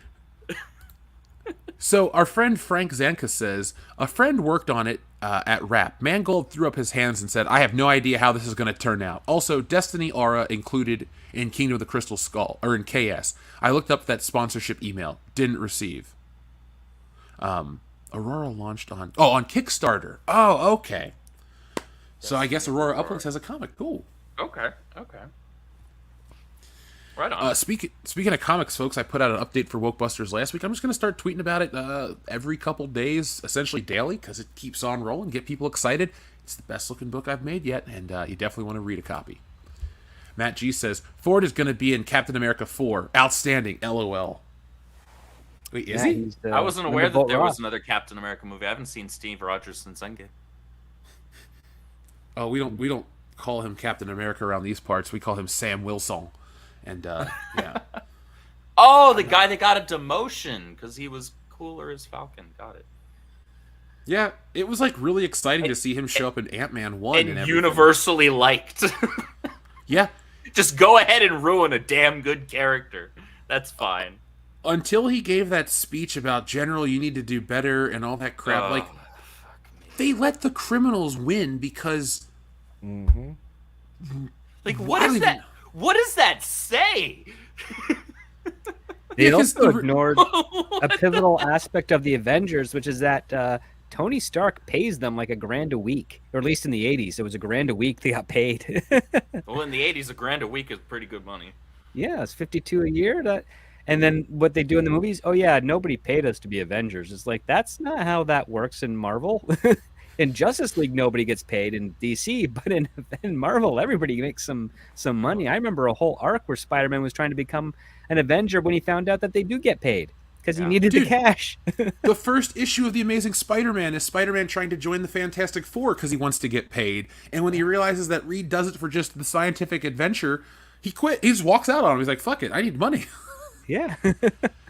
To that point, though, what does the Justice League, like, the members of the Justice League outside of the Flash don't really need much cash. I mean, Batman's a bajillionaire. Superman doesn't even need to eat, so it's like, whatever. Couldn't the Green Lantern just make... They all have day jobs. Green Arrow has money. Black Canary has money.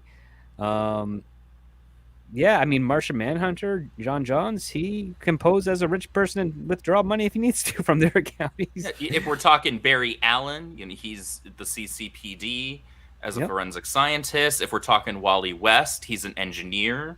Cyborg can just hack into shit. Which, and then just steal. He can launder money and send it to anyone, effectively stealing from people. But I've never seen that happen in a movie that was 4 hours of having a pine cone shoved sideways on my ass. Not at all. Wait, now, all joking aside, he did that in the Snyder Cut, right? I completely blocked that movie out of my mind. Okay. I was like, wait, this sounds familiar. He literally stole from someone and sent it to somebody else. Oh, so he's Robin Hood. No, because Robin Hood stole from the state because the state was stealing from the people. Like, the whole stealing from the rich, give to the poor is kind of a misnomer because it's actually stealing from the state. Who's overtaxing people or at least stealing from them and calling it a tax. And Robin's like, well, no, you can't do that. That's their property. That's what they need to live. Screw your kingdom. You're abusing your power. And he stole from them. I was really happy when Patrick Stewart came back and everything got better at the end of the movie. Yes, Men in Tights is fantastic. Oh, I love It Men in is. Tights. That's a good movie. I haven't seen it in years, but that is a good movie. It holds up, bro. It does. I believe it. I The just only watched. criticism- I just rewatched Dragonheart the other night. That movie holds up. You're out of your fucking mind. Are you Even serious? if yes, that movie's phenomenal. Fuck Oh, you. I love the movie. I guess I haven't gone back to watch. I'm like, yeah, this isn't gonna hold up. No, the movie holds up fantastically. The CGI on Draco doesn't, but the movie itself does. I haven't seen that movie since it came out in theaters. Yeah. It was good, but I've just never watched it again. I was last week years old when I heard that when I learned that there were 3 sequels to it. I knew that there was What? one. Yeah, I was today years old. There are 4 Dragonheart movies. I Was had one of those- He was seen- the last one. I had seen the first sequel, which is a new beginning or something like that. I saw it When when it is he came out. gonna and it learn to stop wasn't giving away parts of his heart to people? great. It's a different dragon. Oh, wait, I thought he was the last dragon. There He was, is the there last was a, he's supposed to be. There was a hidden egg Oh. that was hidden away that was from him, and was it the scarred one? Is what the last female one was called. They had an egg, and it was like hidden away, and it's found in the sequel. The movie it's not as good as the first. It wasn't horrible, but it wasn't very great either. Oh, people saying it was direct to video. Yeah. But then like last week or earlier this week, I learned that there was a 3rd and a 4th one. I was like, what? Who Is Rain decided of that? Fire was- one of those? No, Rain of Fire. I know with Oh, Rain of Fire Christian is Bale. awesome. I actually Yes. freaking love that That movie. movie's And great. dude, that movie's fantastic. Matthew McConaughey with a fucking axe Dude, just flying Matthew through the air. McConaughey with the axe flying through the air is the coolest shit ever. I will not What a great entertain shot. any arguments for the contrary. Oh, it's a good fucking movie. There's not a Freaking lot of, Gerard Butler's in that movie. Yeah, he's in it too. Yeah. there's not enough dragon content these days. There isn't. I will be fixing that, but that's all I'll say. Oh, okay. Well, I'm And glad I I read won't into be. that more than I. You won't be? Nope. I want to make a comic book just about the Dragon Zord. That'll sell. Fuck yeah, it will. I won't go on this tangent for more than a minute, but I finally looked into the Japanese version of the Power Rangers just because. Holy shit, is it way different and weird. Somebody, Oh yeah, it is super weird. Dirk in the chat, he said, "Rain of Fire is why we'll never give up the Second Amendment because I'll be damned if fucking those If British a dragon release doesn't come dragons." in,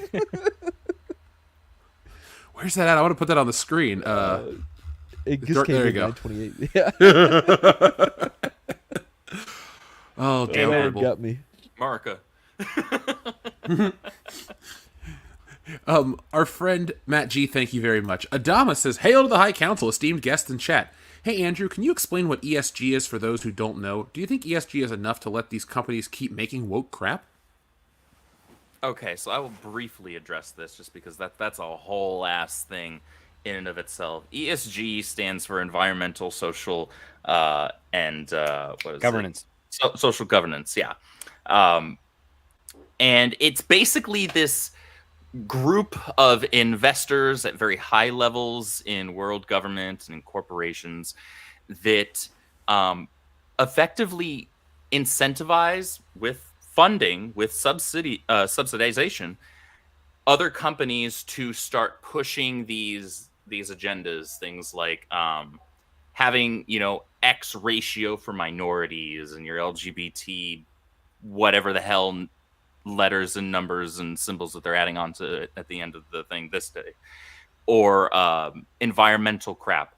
It's all kind of this semi-secret. If you were like 20 years ago and you were reading this in a book, you would think it would be fiction, but it's an actual thing. The point that I will address here, however, which is, do I think ESG is enough to let these companies keep making woke crap? And the answer is no, because that money will eventually dry up. There's no such thing as infinite funds. When you keep trying to print infinite money, like the US did a couple of years ago, the value of your currency drops drastically. And so ultimately, the more important thing is what I was addressing earlier in the show, which is the power of the consumer and whether or not they choose to give a company their dollar or take it away. And that has far more power. And we're seeing it right now with things like with Bud Light, and other companies are seeing it too. That is far more lasting and effective because the ESG stuff, and here's the thing, even if you want to say the ESG, BlackRock investors, all of this stuff has that much of a stranglehold on the content that's being pushed out to us and our entertainment, people have not actually put in the legitimate effort to make it so that that doesn't matter. Like, they just want to say, oh, well, it's the black pills, right? It's the people that's like, well, there's nothing we can do about it because it's all funded by ESG. They're just going to make their money. What the hell are you talking about? You just went and saw a Marvel movie in theaters. You're still funding these companies. Take away your dollar and then tell me after half a year or a year if it still looks like the same landscape, because I promise you it would not. If the people who are constantly crapped on and vilified and called every Istanphobe under the sun actually said, okay, you know what? Fine. You're going to call me that. Screw you. I don't need you. Disney does not produce anything that you need to live your life. Take your dollar away from them. All of a sudden, you know what happens? They would crumble if they didn't change their playbook. Because the thing is, they're operating under the correct notion right now, because, not to make this political, but non-leftists are not good at not funding the people that hate them. Whereas leftists, if you disagree with them ideologically, they will not fund you. They will flat out boycott you. You will not have their dollar. They are very good at that. However, we are not. And we still fund them. We still fund their projects because we are in some way, shape, or form addicted to the entertainment that they provide us. Because of whatever reason, it's something we grew up with, whether it was Star Wars or it was Marvel, whatever the thing is, you actually take that away and these companies lose half or more of their funding, things would change. But Conversely, people aren't though, actually doing that. Well, conversely, though, there is a suspected rumor that some of the investment companies that are funding ESG are actually doing so to short the very companies that they're funding. So the more those companies lose money, the more money they gain as a result. Mm-hmm. So you have a very devious method at play here. I've started to suspect that Kathleen Kennedy is pulling a major league maneuver. You know, the owner in Major League, she owned the Cleveland Indians, but wanted them to move to a better city. So she only allowed them to have shitty players on the team. And they had to overcome, you know, to be able to keep the team there in Cleveland. And I think Kathleen Kennedy's trying to do the same maneuver. Well, she came to own that team because her ex-husband loved it, or her, right? If I'm not mistaken, she hated him. And so, yeah, it's the same premise that Ted Lasso used in that show. Exactly, right. Yeah. And I think Kathleen Kennedy is trying to lower the value of Star Wars or Lucasfilm or whatever to a point to where maybe she could buy it.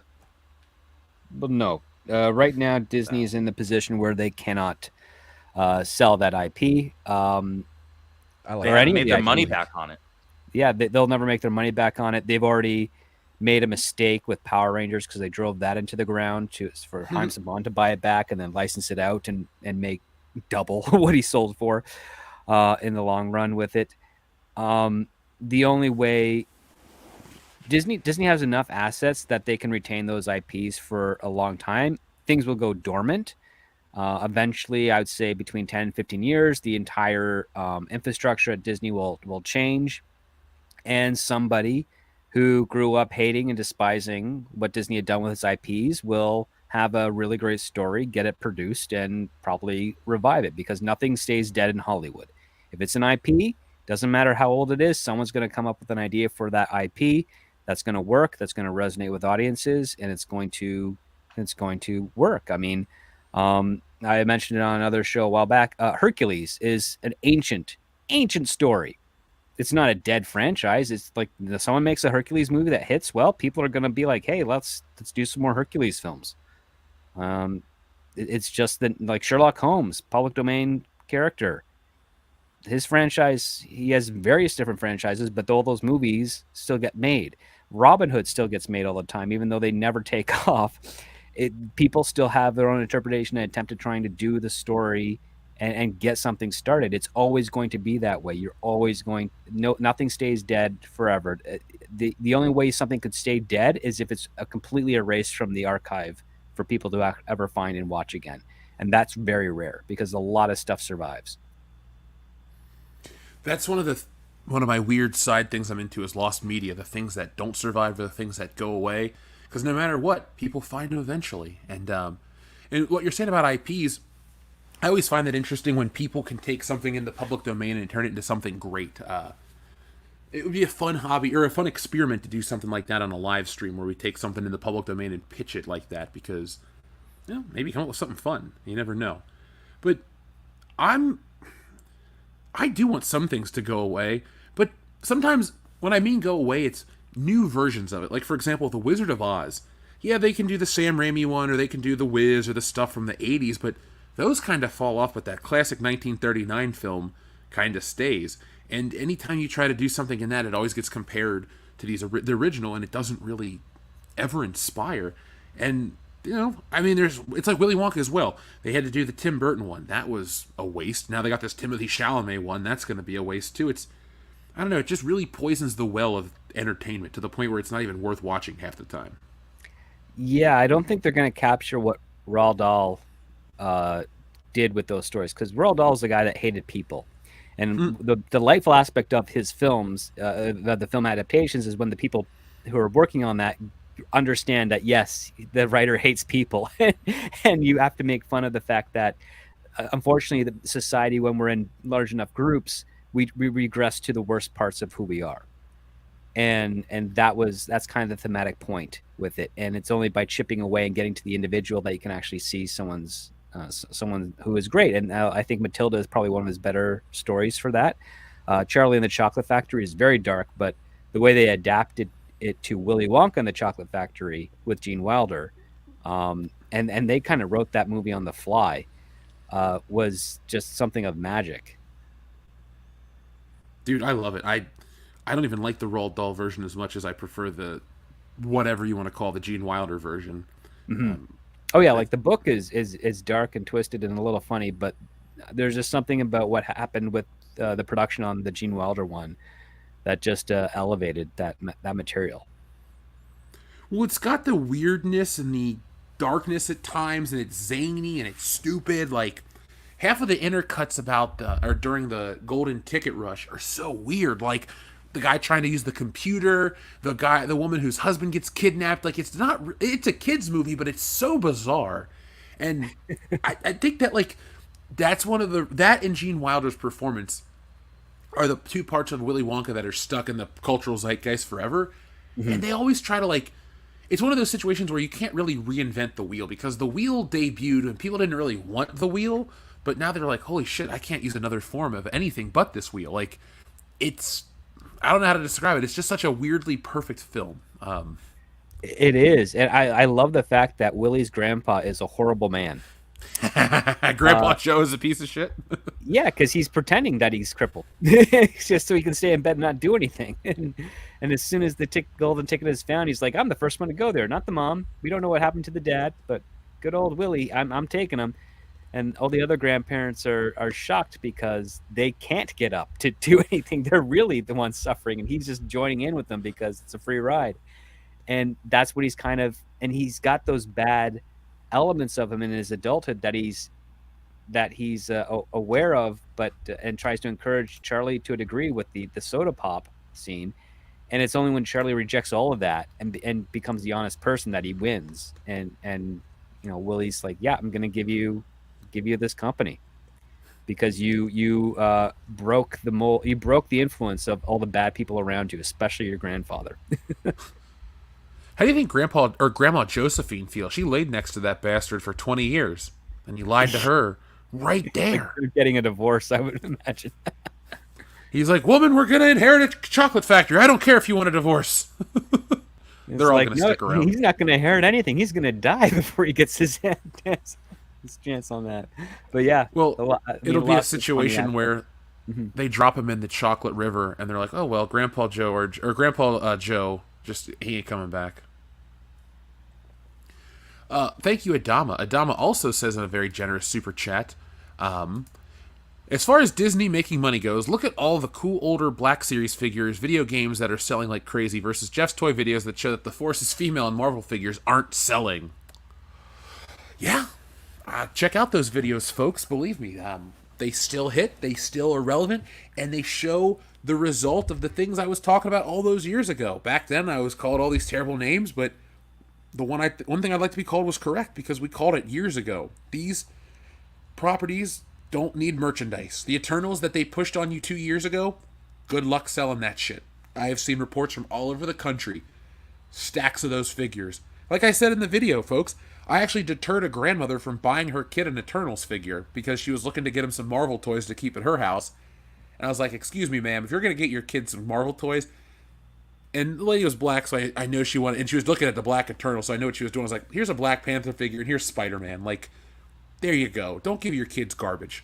Nobody they're not doesn't gonna like You want them to Spider-Man. play with If this? they do, don't Buy trust them. something better. Yeah. You, I do you feel love sorry your for the- grandson, right? Like, My grandma bought me Batman. She knew what was up, okay? Like, There this you go. lady was awesome, but I'm just like, please do not. Because I ended up talking to her for like an hour afterwards. But, like, please really? don't buy your kid this. Yeah, it was Buy your funny. kid Eternals crap. I mean, parents aren't buying this shit for themselves.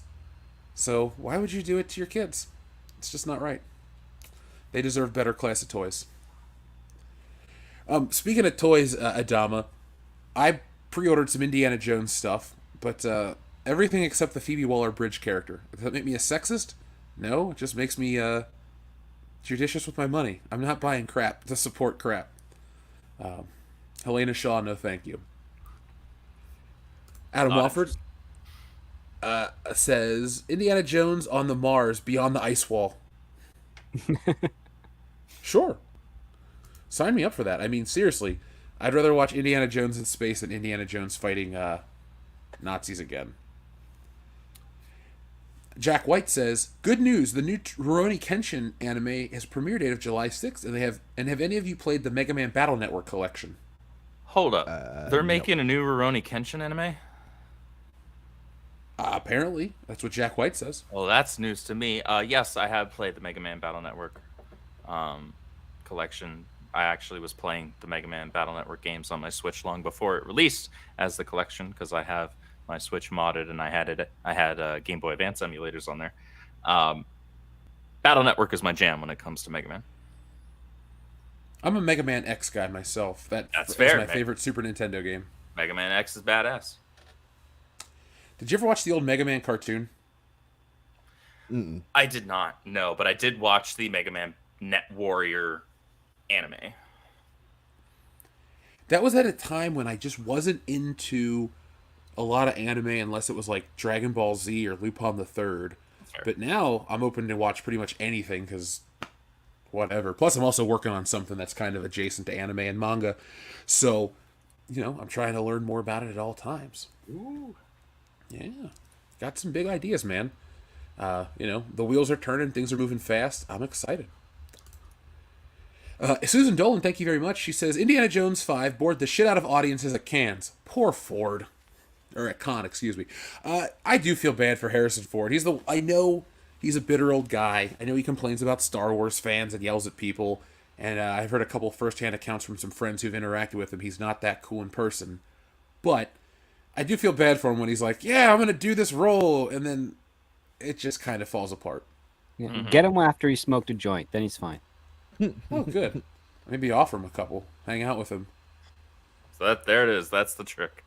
That would be my the one thing I'd want to do with Harrison Ford. Just that, I already have it with other people, so why not him? Yeah, I guess smoke and talk about aliens. Tell me about how cheap is George Lucas, Harrison? Tell me about that. I'd want to get him high and have him tell me stories about like people he hates. Because I just want to listen to him bitch for like 2 hours about. I was about to say that's a long conversation, and not even much of a conversation. That's a long monologue. I think you're Bring in a couple for. ounces with you. Oh, dude, I'm I am. I'm gonna sit there and watch him the whole time, and he's gonna complain and complain and complain, and we're gonna enjoy it. Who do you Greg think Harrison Berlanti Ford's tried to take my wife for a television series. I said, screw that. I said, "Who the hell's Greg Berlanti?" Yep. Oh, Harrison Ford. I say he lives to be 112 years old. He might outlive some of us here on the panel. Oh, did you What hear do you about guys Ray think? Stevenson? R.I.P. Yeah, that was really sad. Yeah. Did you hear that Punisher quote when somebody's like, "Who would win in a fight? Your Punisher, Batman, Superman, or somebody else?" And his response was, "Well, if the Punisher was in a room with those men, it means they've crossed the line, and now they're villains. So I would win, of course." I thought that was a cool response for an actor to actually know the character that well. Yeah, not bad. He's I in that respect upcoming the quote. I don't know how realistic that necessarily is, but yeah, I respect it. Well, it's better than having somebody go like, I don't know, Superman, lol." Like, half of these people are just like, it's just a role. Yeah, wow, that's true. He is in Star Wars, though, coming up, which, He's in Yay? the Ahsoka show, yeah. am I in the minority for not giving a shit about that one? Like, I don't which want one? that show. Ahsoka.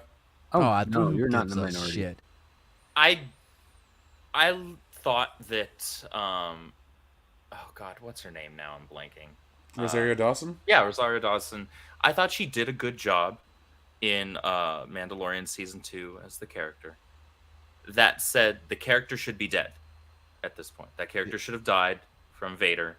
That would have locked in Vader's fall to the dark side even further. Would have completed Ahsoka's arc. Her story had been told. We didn't need one-trick cowboy Dave Filoni to invent fucking time travel in Star Wars out of his ass just to save his one contribution to the franchise. But that's what we got. Well, Dave Filoni's, I qualify him as not a real writer because he's never written anything that wasn't Star Wars. And you can find other writers have actually written stuff that is not of their favorite IPs before. He is that weird person that works at that one store in your town, and that's the only job they've ever had. And every decision they've made is based on only that job. And you're like, and every time they get into some power, they come up with some sort of new method of selling stuff, and it always goes the wrong way. That's Dave Filoni, because they've had no other experience anywhere else to see how things actually work and how competition actually plays. And Dave Filoni broke Star Wars when he invented Ahsoka. Like he did. Like I understand people like the character, that's fine. But it breaks Star Wars. It contradicts the fact that Anakin Skywalker had a student while he was still learning to be a Jedi. Essentially. It makes no sense. It's incredibly reckless. It's actually one of the biggest problems that the U.S. had for a period in the 90s with the public education system, where they had people in teachers college actually teaching classes in elementary school and public school, and they weren't even completed their lessons and understood the dynamic of children and how to nurture and teach them. And you ended up getting a big gap in those kids' education because of that. It's the dumbest thing you could ever do. It doesn't make sense for anything of Jedi. And he's also one of the arbiters who decided that every Jedi is supposed to be very, very stoic, zen, calm, and emotionless. And that doesn't make sense at all to how we see Obi-Wan, to how we see Yoda, to how we see Luke. Like, these are the three Jedi examples we have. And they're wise, but wisdom and stoicism is not the same thing. They've really made it unappealing to want to be a Jedi back in the prequel era to now. Because, when you're a kid, you're like, what's a Jedi? They can do anything. They're this, they're that. And then you're like, yeah, they're kind of monks. They can't get married. They can't do this. They can't do that. It's like, I don't think the Jedi... Personally, You telling even as me a Yoda kid, ain't? You telling me Yoda isn't out there fucking? Yoda be fucking. You know what I mean? I don't, because I don't want to think about that. But Okay, okay. then. Yeah, I'm not putting that in my brain space. You can keep Man, that. he's a puppet with a hand up his ass. That's Him as and much as he's Yaddle. fucking... Him and Yaddle be banging. Isn't there a I name don't want to Yaddle? puke on air. Yaddle, yeah. Yeah. Just stop. Just green goo everywhere. All right. What? Can we kick him? I mean, do you want me to? Or I can make him the solo layout guy and put him on Front Street. I don't like that at all. Yeah, nor do I. Yeah, I'll be right back. I'm gonna get. Perfect timing. The fuck out of here. So Georgian says they killed Kamala Khan's book, have her die in a Spider-Man book, and there's a movie of her collabing with Monica Rambeau and Carol Danvers. Logic?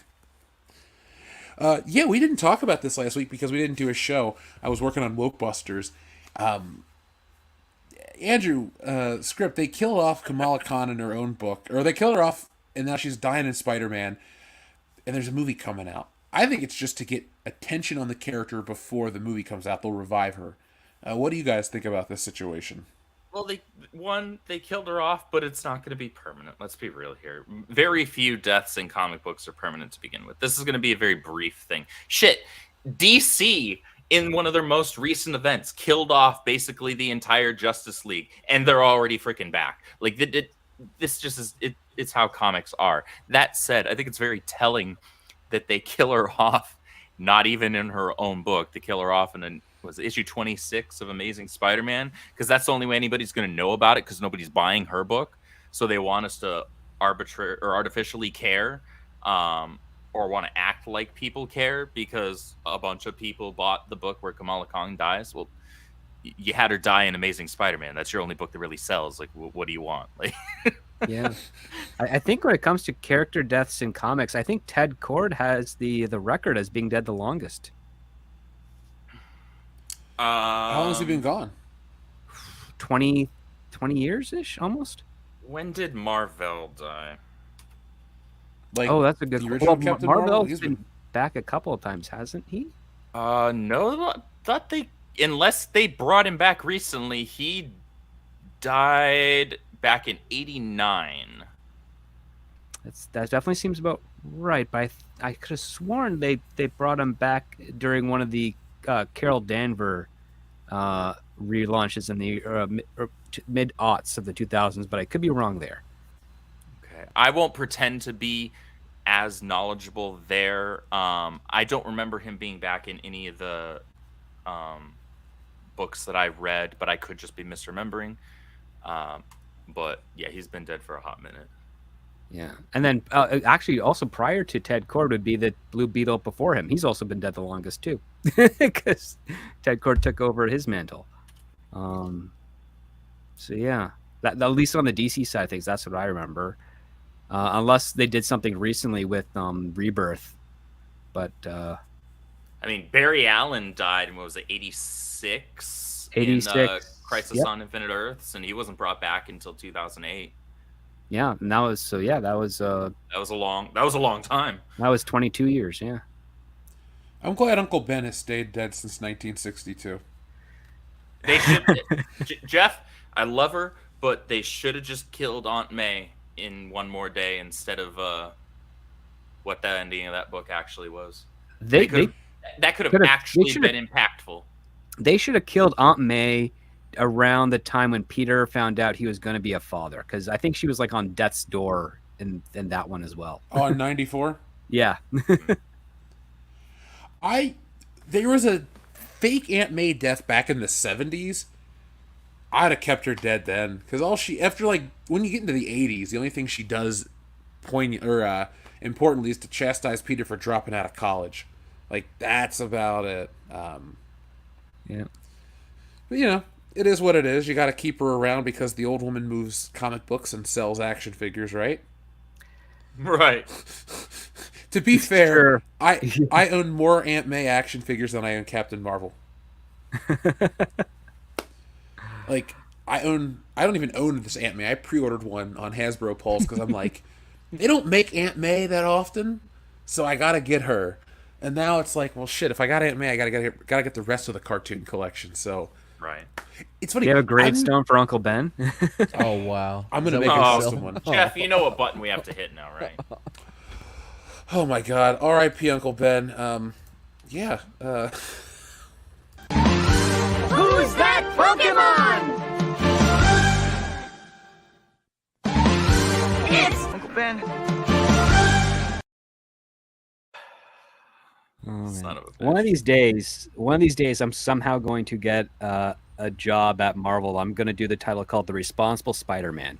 where he's a 45-year-old Spider-Man who's got his crap together, but he's still got a lot of challenges and other things going on. But he doesn't make so many stupid mistakes that he made in the 60s, 70s, 80s, 90s, early 2000s. It's called Spider-Man Renew Your Vows.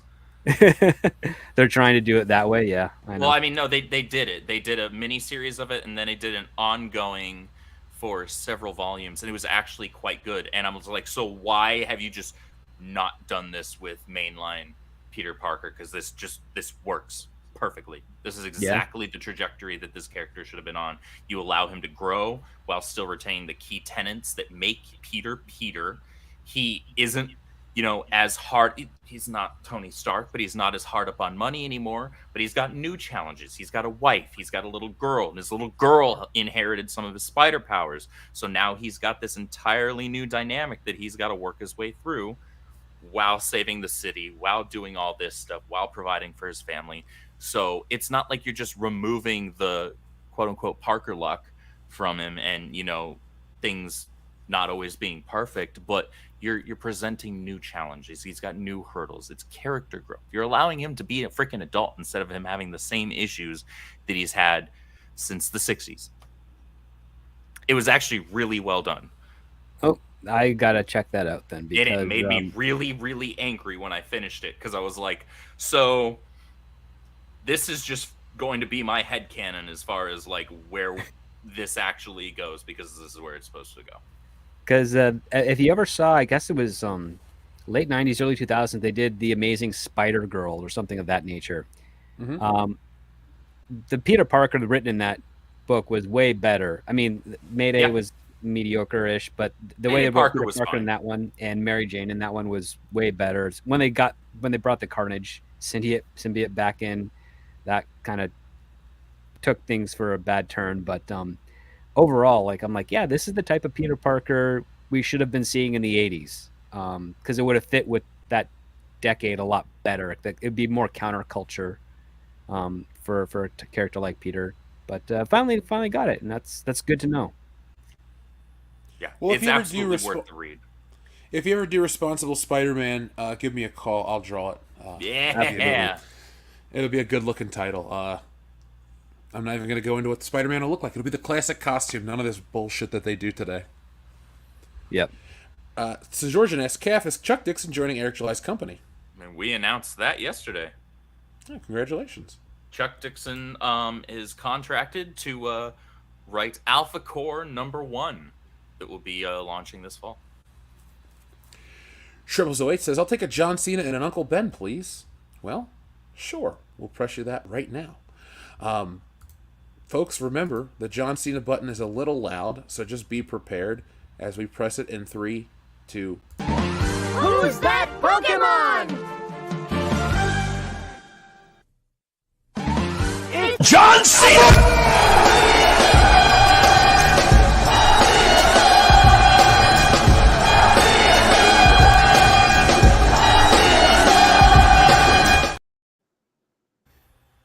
He does. He does suck. Especially now we know he's a freaking fake American. He's a no good commie supporting piece of shit. He played the heel well, doesn't he? Dude, he was better as a heel. He was after 2004, he never went back to being a heel ever again. Nope, because he sold with all the little kids. Yeah, well, like Brock Lesnar said, I don't give a shit about your kids. Yep. I don't give a shit about those kids. Exactly. And then he proceeded to whoop Cena's ass. Yeah, he busted him open the hard way, hit him with that chain. Like, yes, folks, we understand that wrestling is scripted, but sometimes they really do whop the shit out of each other in the fucking head, and they bleed. Yes, they do. Thank you, Shrubbles08. Our friend Jack White has 2 more, and then we're going to get back to the show, folks. He says, you can find the trailer for the new Rurouni Kenshin anime here on YouTube. I will check that out. And Jack also says, did you see on Shot Manga for Battle Network that it takes place 20 years after the events of Battle Network 6? I think he meant the one-shot manga. Yes, I did actually read that. I might read some Mega Man comic books and see what they're about. Battle Network franchise Not has to a spoil cool it for you, premise. but it's about Mega Man. Wow. Well, I'm not going to read the books anymore because Spoilers. Yeah. yeah, spoilers, You bro. just ruined it. Good job. Mad, pick a number between script, pick a number between 1 and 69. We'll get back to the audience. 55. 55. All right, where are we at? Right here. What am I, a fucking retard, man? Am I a fucking retard, huh? I know what this is. Lou trying to stop me out because of his crazy little nephew being around. Well, vive la fucking France, man! I could see him play any role. I would like to see him play every role in a film. Like, you know how they'll like put his face onto like women's bodies and shit. Just have an actual movie where Nicolas Cage is every character. Yeah, the new Face Off movie should be him playing both parts.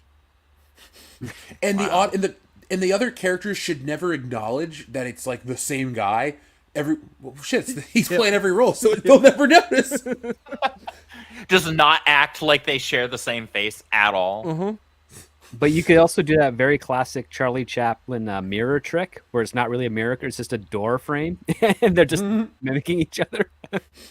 I always love that. It's so cool to look at. So, folks, Andrew, something you had brought up to me in our texting chain earlier were these early reviews for The Flash, which you have people like Stephen King coming out of the woodwork. Everyone's giving it positive reacts. People are freaking out, geeking out on the internet. And not just positive, like just overwhelmingly, almost audaciously, unbelievably positive. Like As if no people one's seen calling the it- trailer. People calling it like the best DC film and one of, if not the best superhero films ever. I'm like, I don't believe you. Like I've seen the trailer, and I'll be honest. Like some of the trailers, not all of them, some of the trailers have looked fine. Like at best, there's some parts that's like, okay, that's some cool visuals that they're working with right there. But cool visuals does not a good movie make. And there's also other parts where it's like, wow, the CG looks so funky and weird there. I don't know. It seems way too conspiratorial to say that literally everyone was bought off to praise this movie into the stratosphere. Literally everybody is praising it. Well, I don't Chris believe Cole wasn't them. too pleased with it. Over at Film Threat, I've seen a bunch of people on Twitter not too happy with it. Now, one of the things the fan event did reiterate over and over again is that the CG in the film that they were seeing is not going to be the final CG. They're still rendering out the assets for the last part for its debut in two and a half weeks or something of that nature. Well, my buddy Danny, Geekdom 101 here on YouTube, just saw an early screening of it yesterday. Or was it Yep, yesterday? that'd be or the was that fan today? event. Yeah. Okay, yeah. That's, What do you think? I mean, he hasn't given his full thoughts yet. He said he's going to do a video, I think, tomorrow. But he said there's like some deep DC, we're talking like decades old, deep cut lore, DC lore in there, that people that are in it for Michael Keaton will be happy. People who have issues with Ezra Miller, as normal people should, will not be happy because he is not only the focus of the film, but there's two of him in the film. It's just stupid. It's not fucking Flashpoint. But he hasn't said one way or the other whether or not he actually enjoyed the film. He's just made kind of more vague commentary Okay. about certain things. And he's usually pretty down the middle when it comes. You know, he's not gonna trash something for the sake of trashing it. He's not gonna praise it for the sake of praising it. And he also admits to not necessarily being a comic book guy. He's just, did he enjoy it on its face is basically what he's gonna say. But it's so weird to me to see the immense amount of praise that this thing is getting from everyone. Well, just like Suicide Squad got that level of praise right before it came out. And look at that piece of shit. Which one? They were both pieces of shit. Fair, but the first one was a far larger piece of shit than the second one. Oh yeah, I was there during production. We all were happy to work with the people, but we knew this was garbage script. Dude, I I have a friend that got so pissed off he threw his hat on the ground. He's like, "Fuck this movie." He's not even into comic book movies and shit. And he's like, "This is garbage." But he'll like watch I like anything. that movie for one reason and one reason alone. Margot Robbie. Margot Robbie. Yeah, she's a That real is- beaut. That is the only reason why I will rewatch that film. See, I like the Suicide Squad because it like Peacemaker is making fun of everything that is up to that point of how Warner Brothers and the DCU was DC films were being made. It is gratuitously violent, stupid, and silly, and it's trying to be ultra machismo and everything that Zack Snyder thinks comic books are, and it's just saying like this is why it's ridiculous to go that way. And I'm like, that is pretty damn clever, and I appreciate it for that. Margot Robbie, I get some people find her attractive, but let's just put it this way: Jenna Ortega has gotten way more press than Margot Robbie ever has in her entire career, in just one TV show on Netflix. Because Jenna Ortega has what's called the magic jelly, and Margot Robbie doesn't. Who the fuck is a Jen Ortega? Well, put it to you this way: she was the lead in the movie I, Tonya, and it was Allison Janney who played her mother, who was a secondary character that won an Oscar in that film, and not Margot Robbie. How much do you think of Jenna kind of Ortega? criminal because that movie was actually really good. I need to see it because I It's remember brutal. that story as a kid. It's I like it's a Samara brutal movie to Weaving watch. more. It's not something I could force myself to rewatch because it's actually got some hard parts in it where it's like, wow, that's It's fucking dark, rough. yeah. That is rough. So how much do you think of Jenna Ortega's fame comes from the TikTok generation of just people obsessing over that fucking dance she did and like that one show? Definitely, I would say 25% of it. But when you watch the show, and you actually can see that she is ridiculously talented at nailing this particular character. She's also got a charm about her that translates far better than you've seen with other women her age and others that would be her competition. And the other part too is that she currently has not expressed any legitimate diva mentality that you'd expect from people of her generation. Oh, that's good. So, well, I mean, it could happen eventually, but for now, she's in the clear at that moment. If she single-handedly is the worst part of Beetlejuice 2, I'll just never forgive her because clearly my input it means everything to her. But no, I mean seriously, dude. Like, I think personally, I'm more invested in the return of Beetlejuice than I am the return of Michael Keaton Batman. It's just, I don't know. I don't think I'm going to get what I want out of Michael Keaton's return as Batman because I just really want more of him. I don't want to have to listen to Barry Allen. He looks so weird with his head when his. He looks so weird with his head. Put that on the DVD box. Yeah, There well, it is. no, because it kind of like the Iron Man. You know, when Iron Man would have his helmet off and it always looked weird because he still has the Iron Man body and his head looked too small. It looks exactly the same with Batman in this. His head looks, you know. Well, as an older man for Michael Keaton, he is a lot lighter in weight than he was 30 odd years ago. So, yeah, he's going to look a little oddly proportioned in a different type of pseudo rubber suit.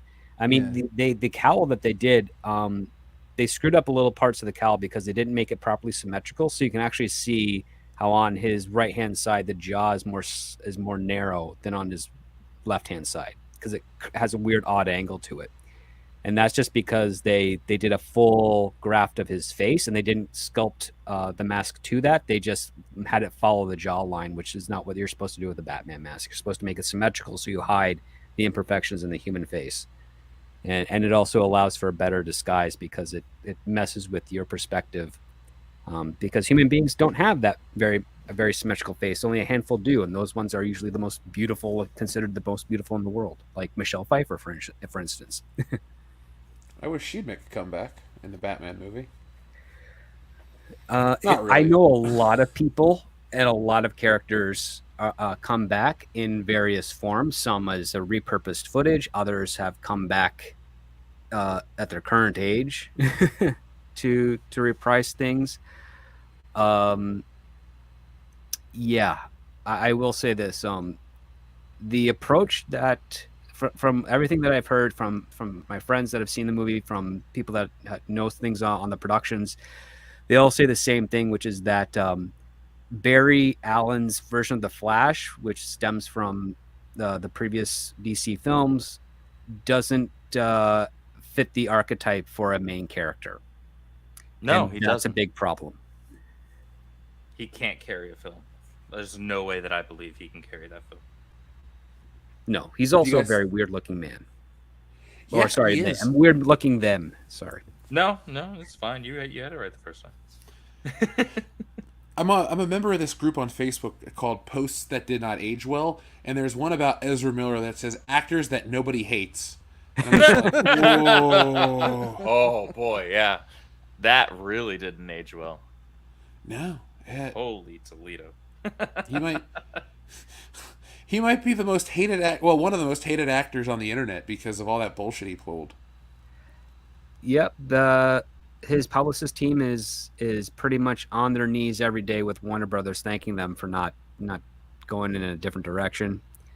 Even if this movie were to bring in $1 billion through the curiosity factor alone, there's enough rumbling saying that they're not going to pursue with Ezra because he is too much of a headache, and that goes a long way for Hollywood. Because nothing Ezra has done prior to this has ever netted $1 billion or enough of a profit to keep him going. He's got no other real projects on the docket. He is persona non grata right now, and he has too many accusations and allegations that prohibit him from having a type of Robert Downey Jr. resurgence. So He also lacks the talent to ever have that kind of resurgence. He's just a mediocre actor. Like he what was it? The one movie that people, mainly critics, praise him for. What was it? Stanford Perks of Being a Prison? Wallflower or whatever that is. Oh no. Kevin, there's something to do with Kevin or something of that nature. Like I think he's. we have to talk about Kevin? Is We he have in to that? talk about Kemet. Well, here's the thing that's also messed up, and this is something that I've heard from casting directors, which I thought was really funny.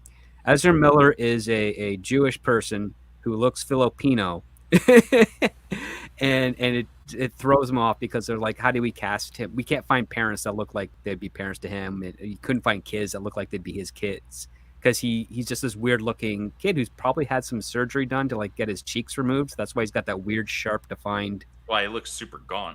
Yeah. He's very weird looking person. Hard to cast in various things, but he's to a lot of directors, and the way that his work ethic is, at least on set, he's quite revered because he's very committed to the role. Whether or not that translates well and that people are receptive to that has never been seen because nobody has actually really, as audience members, said, hey, an Ezra Miller flick, I want to go see that. That's never been uttered, honestly, in the world of the audience. No one. File that under the list of things no one has said ever. I'll take shit that didn't happen for 500, Alex. Yeah, Exactly. it's never been said and never been something honestly said by a person. like that's just it. So he's not leading man material for this type of thing. James Gunn has already publicly stated a couple of times that Superman Legacy will be the start of the DC universe, and that means that even the Commandos cartoon he's doing, the Amanda Waller streaming show, and season 2 of the Peacemaker, all of those are under the old DC IP as far as anyone is concerned at the studio level. And recently, over this weekend, I found an old journal that I kept when I was kind of bouncing between contracts with Warner Brothers and other studios. And do you guys remember Charles Roven by any chance? He was the head of DC Films that hired Zack Snyder to make Man of Steel. Yeah, I know the name. Yeah, Same. he's the impetus for what happened. And after Man of Steel, he lost his job and he was replaced Why? because Man of Steel did not make the money it wanted to. It I know. bombed based on the investment. I saw the movie. I get it. Mm-hmm. And then he was replaced. And then his successor was replaced. And then that successor was replaced by Walter Hamada. So there were a number of regime changes at Warner Brothers to try and capture that Marvel magic over there. But the biggest common factor with all those regime changes was Zack Snyder, which basically means you have a new regime change and they keep betting on the same horse that came in last every single time. And this is a first in Warner Brothers, because when you take a look at their history with superhero films, their ratio for success to mixed or failures was 2-1. So two for every 3 films, 2 of them were great and 1 was considered bad for Warner Brothers during their entirety up to 2013. From 2013 and on, it was the reverse. Every 3 movies, 2 of them would be bad, 1 would be kind of good. And it's like, well, what's the common denominator factor? Well, it's basically Zack Snyder and his team, and that they're being hired by all the people that are being replaced on the studio side of things over and over again, which means whoever gets fired from the previous head, the next person that comes in line already has a relationship with Zack Snyder and they're keeping him around.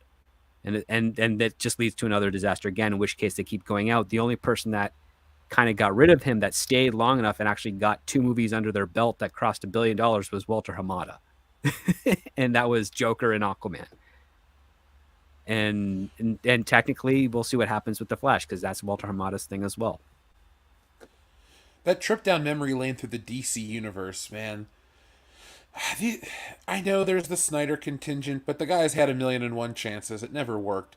And jumping back to that page I tell you about with the bad takes, the post that did not age well, there was one with Kevin Smith who guaranteed Batman versus Superman would make $2 billion. Yeah. Yeah, Kevin, Well, how far it off should have, because it had Batman, Superman, and the introduction of Wonder Woman, all 3 of them on the same shot, the Holy Trinity, and nobody cared because there's nothing to it. And that goes back to the fact that it's not good enough just to reunite those legacy characters on screen. There has to be a meaning to it. If The Force Awakens still had Han, Luke, and Leia in one shot in that movie, but the rest of the movie was still as it was, and the trilogy still went the same way, people would be like, it was not worth it. Oh, just 100%, because it'd have no meaning. It'd be as transparent and superficial as what we saw with BVS. A movie I'll never watch again. Like, yeah.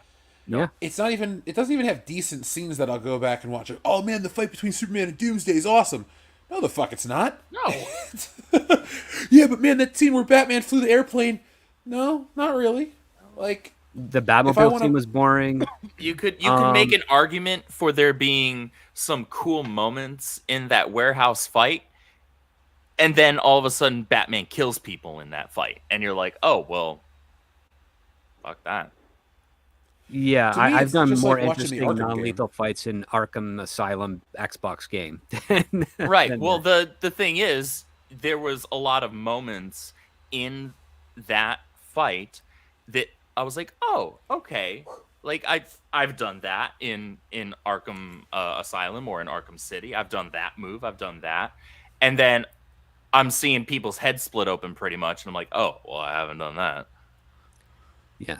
And the other part, too, the most interesting aspect of Batman is the fact that he doesn't jump into the middle of a fight and fights them off kind of like a skirmish style.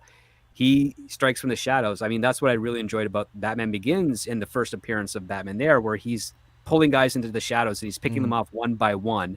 And then the time he does get into a group, it's really only 4 guys. And you don't see how the fight goes. You just watch the feet and you just see people like just drop, because you want that air of mystery. And it's just more strategic that way, because the humanity of Batman is that he's well aware he's only one person. And the reason he dresses up in this crazy outfit is to throw off his potential enemies, because it's like either they're scared of him or they think it's a ridiculous outfit. Either way, it gives them enough chance to act before they can react. And that's the goal. I thought it was just kind of gratuitous in that scene, as well choreographed as it was, that he's doing all these things so close, intimately, and fighting 3 guys off at the same time. It's like, I don't think he'd put himself in a position like that if he were really the Dark Knight. I can see someone like Joker or Penguin or even like King Tut finding a way to ambush him to a point where he's outnumbered, but then he would just use all of his skills to, slowly pick off those combatants one at a time, as opposed to just trying to fight all of them, that entire group, in one go.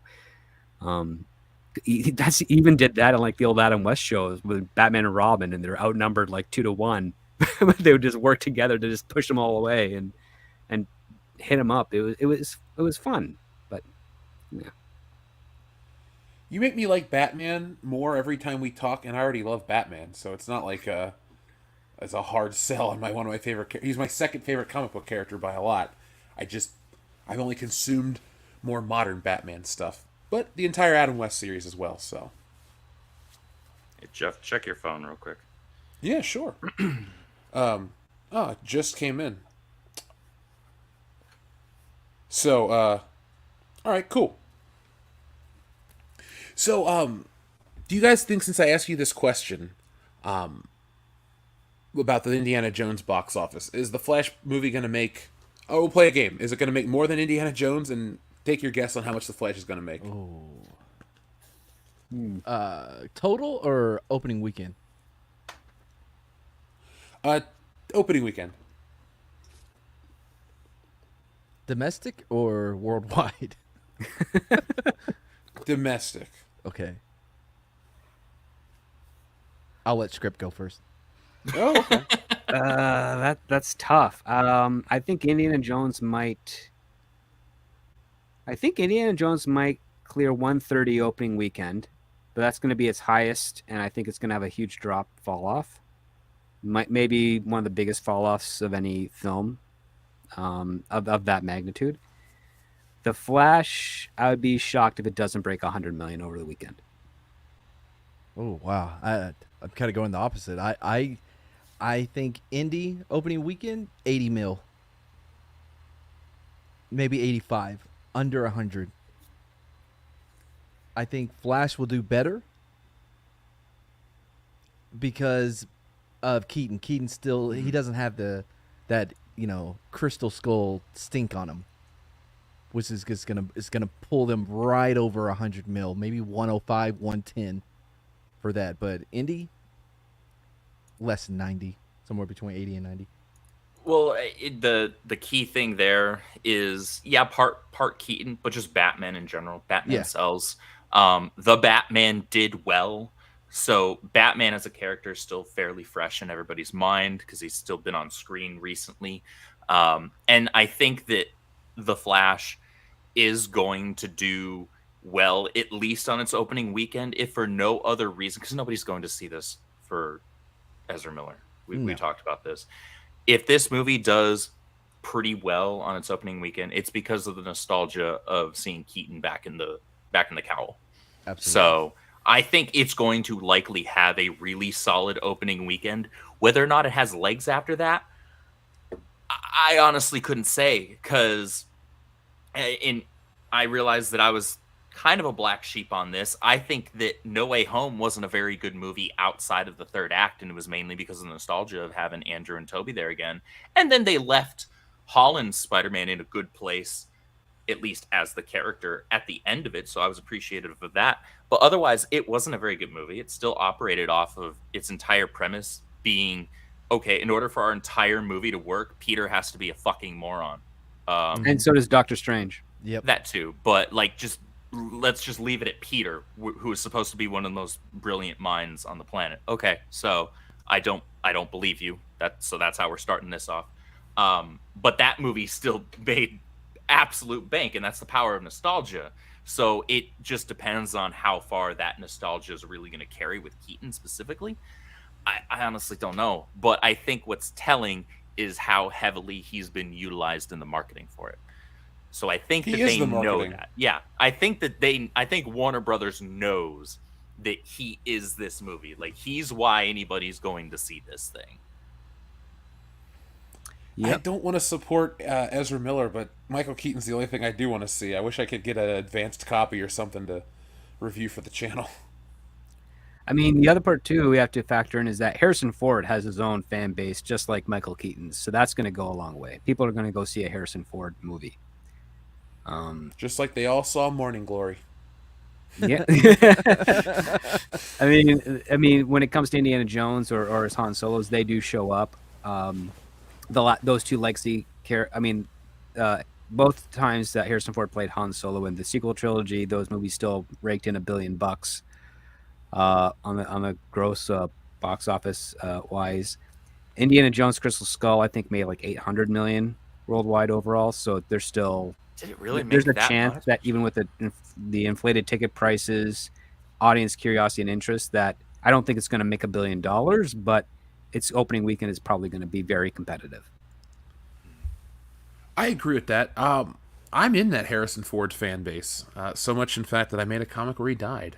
But look, if he's got to go, we'll take him out. I will say it does say something that at least I knew exactly what movie you were talking about with Morning Glory. I think that says something to his appeal. Yeah, it's the Rachel McAdams news anchor movie. Mm-hmm. Look, Harrison Ford is legitimately my favorite actor. I can make 1,000,001 jokes about him, kill him off in books and this and that, but I mean, he's like probably the greatest living actor left. And I know Tom Cruise makes better movies these days, and people are high on Mission Impossible and Top Gun 2. But Tom Cruise is the last of the true movie stars. yeah, but Tom Cruise is still, he's in the same conversation hemisphere and everything as Harrison Ford, but Harrison Ford's got him beat for iconic roles. Like Tom Cruise is Tom Cruise. Harrison Ford transcends all that, and but no one else does. I don't think there's another actor on the planet that can command the kind of respect that Harrison Ford can. Maybe William Shatner. Really though, because William Shatner's Shatner got is like 3 iconic roles. I don't know. to his name. I think William they're Shatner TV. is a little too based too, as well. So I think too many people shit on him these days. I felt bad for William Shatner when he went to outer space and Jeff Bezos fucking cut him off. I was like, damn it. Shatner was trying to have like a real prolific moment there, and then Jeff Bezos is like, yeah, champagne. Pfft. It's like, wow, dude, you really, you can't buy class. You can just buy a lot of bullshit with your Amazon money. Yeah. But I digress. It's interesting to talk about these movies because audiences complain about these movies, and we're getting to the point where the more the audience complains, the movie tends to not do as great. I mean, you mentioned how the Star Wars movies made $1 billion, but they each made less than the one before that. Exactly. And I mean, that's not a good sign. Very few trilogies are going to have an upward trajectory, but look at the Avengers. That 4-film saga goes from 1.5 to 1.4, which is a small lateral step if you look at that, the tune of $100,000, and then, $100 million, and then you go to Avengers Endgame and Infinity War, which break records and shit. So that's the sign of something truly popular that people are going to see. That's part of the the cultural zeitgeist. I'd like to see Indiana Jones win one for the old school action hero, but the people that make it just, I don't know. I don't think they deserve the win, if you ask me. Yeah, I don't think we're going to see anything on the level of true major blockbusters. Obviously, we're going to see movies, one-offs, do really well. Top Gun Maverick was fantastic in terms of what his performance was. The Super Mario Brothers movie blew everybody away. That thing made over $1 billion, which was totally wild. Totally wild. And I think it's still in theaters right now. Mm-hmm. I think it's at like 1.3 billion or something of that nature. It's doing incredibly. But we're never going to see anything on the level, at least not for a long time, of what Infinity War and Endgame did. And that's not me being an MCU shill, because I talk shit about the MCU all the time. I think that's just a fact. We're not going to have anything that's at that hype and level of entertainment where something has been built up like that, and that there was clearly so much dedication and love for a project. How much do you think of that has to do with the rise of streaming? Because the MCU started in 2008 when, yes, Netflix and Hulu were around, but Netflix was still primarily a DVD rental service. Yeah, I don't think it had full streaming until 2010, because there was like a limit. Yeah, because I remember it's like you would get your Netflix subscription, and it's like including 10 free hours of streaming. It's like, okay, that's everything cool. it had on there was garbage to stream. Except they had Con Air, which is not garbage, sir. Oh, I'm with you on that one. I wish Nick Cage would have played every part in that movie. Is Johnny 23? Yeah, and exactly. Dude, what is it, Johnny? What 25 or whatever. Yeah, but it wasn't 23. I think it was his. Yeah, dos tres. Johnny Dos Tres is what they called him. He was Johnny 2-3. Johnny fucking Danny Trejo, man. That was a great role. I do like his death in that movie. His fucking arm got separated. I heard an interview with him, and they asked him because he's a real badass, been to prison. He was like, who have you worked with that actually seemed like a badass? And he thought for a moment, and he goes, John Cusack. There's just something behind the eyes there that scares me. He really scared me. He looked like, he had that killer in him.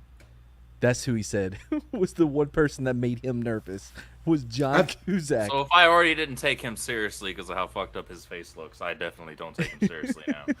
I thought it was the John Cusack Birkenstock sandals that made him a force to not be reckoned with in that film. Yo, man, he was on a bike with it.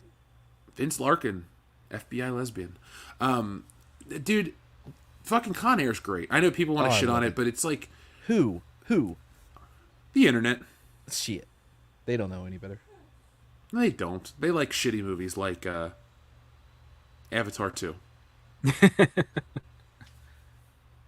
I'm surprised that made its money, but hey, good for James Cameron? Question mark. I guess. So, yeah, look, one last thing I do want to ask you guys in terms of like box office stuff, since we're a couple days shy. Is Little Mermaid going to change the world, or is it going to fall apart? What the fuck? I think that it's gonna flounder, just like the last few of their live action remakes that seem to just be doing poorly. Because I see what you did there, Andrew. Thank you. I wasn't fishing for compliments, but I appreciate that. All right, you got one more. If you can do it, then then it's going too far. I think it's going. Oh, don't leave us Throw on a the Hail hook like Mary. that. It'll be an Come on, aerial Andrew. pass. All right, that's not a terrible closer.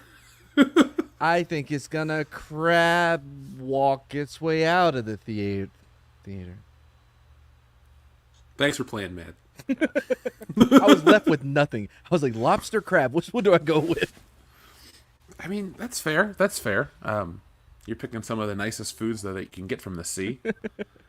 No, but what's your honest answer? Do you think it's going to be successful or whatever? Flop. I think it'll be. I think it'll do okay. I don't imagine it losing a lot of money, but I don't think it's gonna be the biggest hit because the shit looks creepy, and Yeah.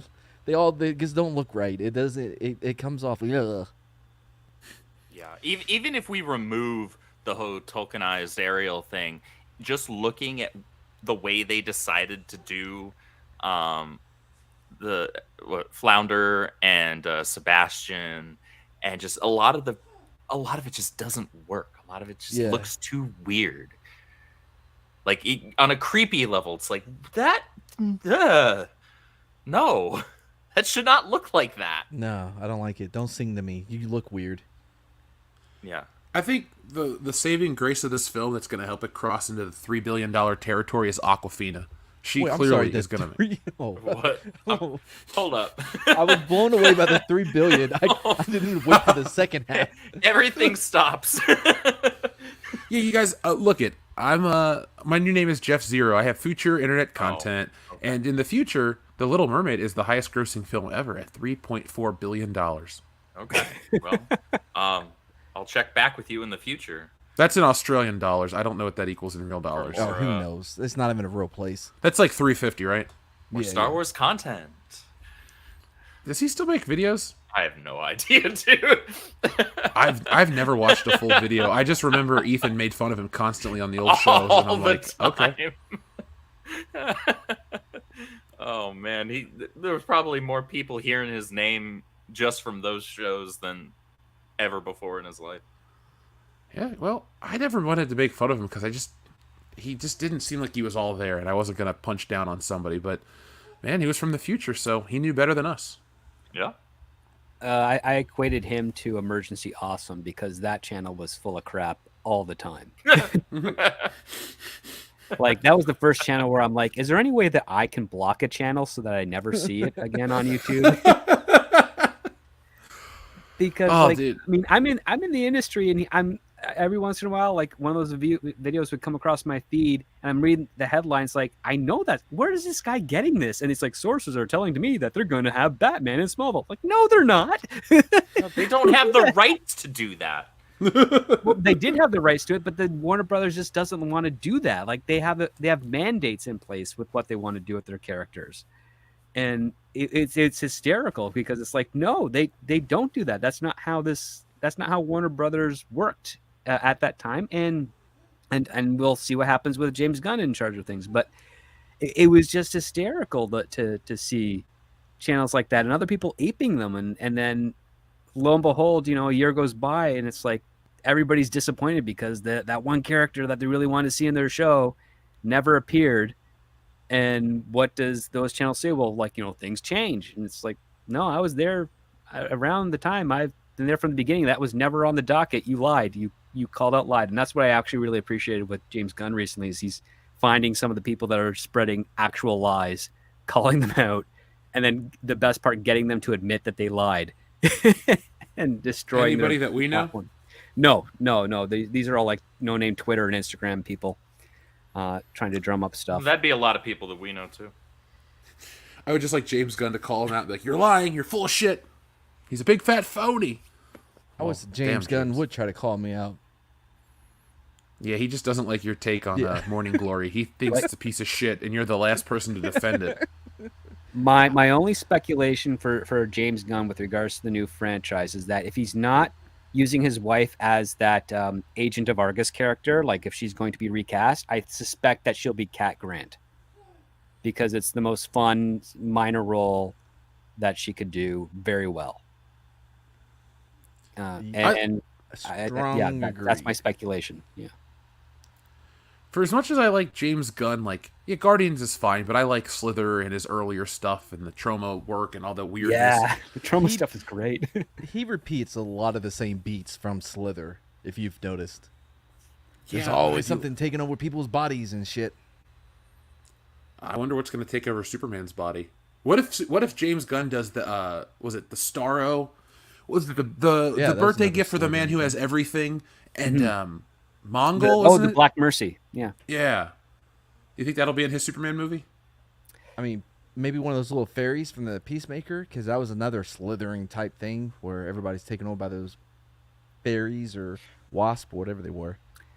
It actually pisses me off that you mentioned Starro there because that reminded me how much I hated his fucking Suicide Squad film. That was a travesty to have the Suicide Squad fighting Starro. That was the Justice League's first villain, and they could have saved that for a legitimate Justice League movie. Oh, boy. But that was the Justice League's first debut. Their first villain was the Axolapians, or whatever they were. That's their first encounter that formed the Justice League. But yeah, the Starro one was their first debut attack, first debut adventure, which was pretty cool.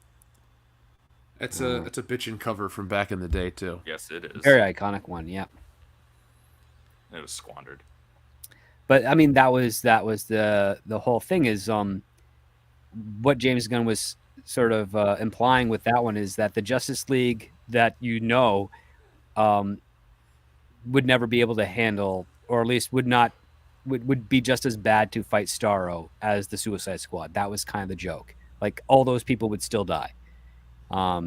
If it was done with the Justice League. So what he's having fun with, he's like, okay, if the Suicide Squad is doing it, at least he can say, well, they're bad guys. They're of course going to let all those people die while they try to kill this thing, but they're going to save quote unquote others, right? And that's the little snark that he's putting in that movie with regards to Superman, quote unquote, saving the world in Man of Steel and sacrificing Metropolis to do so. I don't want to think about that movie. I don't need an aneurysm right now. I don't want to be negative. I just don't think DC's this James Gunn stuff's gonna work. I really don't. I know it's people a big have faith shot. in it. Yeah, it's a big shot or a big swing that they're taking. Is it that big of a swing? Like they don't. I mean, well, I saw that announced opening slate. It doesn't feel like that big of a swing. The thing is that he's doing something a little bit clever, which is what Marvel did, which is they're trying to start a little small with one heavy hitter character certainly going to be made and released, and that's going to be Superman. All the other types of stuff, he is trying to find ways to monetize and make profitable lower tier characters that he can experiment with without causing too much of a fan backlash, like what he did with Guardians of the Galaxy. One of the things that you can't point to is that even though like all of the James Gunn's films prior to even him getting into Marvel had some pretty strong themes, they knew how to play with characters and they knew how to play with audience emotions well and coherently. That's a good sign. That's something that we haven't had with any of the other directors, really, with the DC films, aside from maybe the director of Joker, whose name is escaping me at the moment right now. Todd Phillips. Todd Phillips, thank you. Who did stuff in comedy. He did Old School. He did Hangover. Mm-hmm. He knows how to do narratives. Zack Snyder is a music video director that couldn't get out of music videos and got very lucky being hired to do Dawn of the Dead, which was incidentally written by James Gunn. So, you know, James Gunn has a better track record and has earned his accolades. He's taking a swing of things. Maybe it'll work. Maybe it won't. It does have a better chance of pleasing audiences based on his track record compared to everything Warner Brothers has done up until that point. And one of the things that's kind of miraculous is how Warner Brothers for almost 100 years has been known as a studio where artists such as writers, directors, and actors are given enough rein and rope to create. And that was true up until Man of Steel, when it hurt the studio so much that they had to get involved. And it just kind of went down and down and down. Now it looks like Zaslav is giving those reins and that mentality back to some of the people. In some of the earnings calls, he's talked about how Warner Brothers is the creators' studio. Prior to his involvement, it was Killar and Toby Emmerich ruined the relationship with Christopher Nolan and Legendary Pictures. So that's the only open wound that they haven't been able to mend right now, because Legendary, I think, has got a contract with Sony, and that used to be a Warner Brothers affiliate, and now it's no longer the case anymore. I think the last one that they're doing is Dune, and then that's it for them and Warner Brothers for the foreseeable future. I still haven't seen that first Dune. Nor have I. I heard it was actually solid. It's quite good.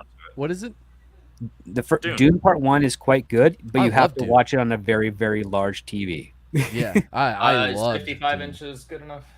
Not with some of the wide shots that Denis Villeneuve does. Really? Wow. Yeah. Okay. Like well, I have fuck me.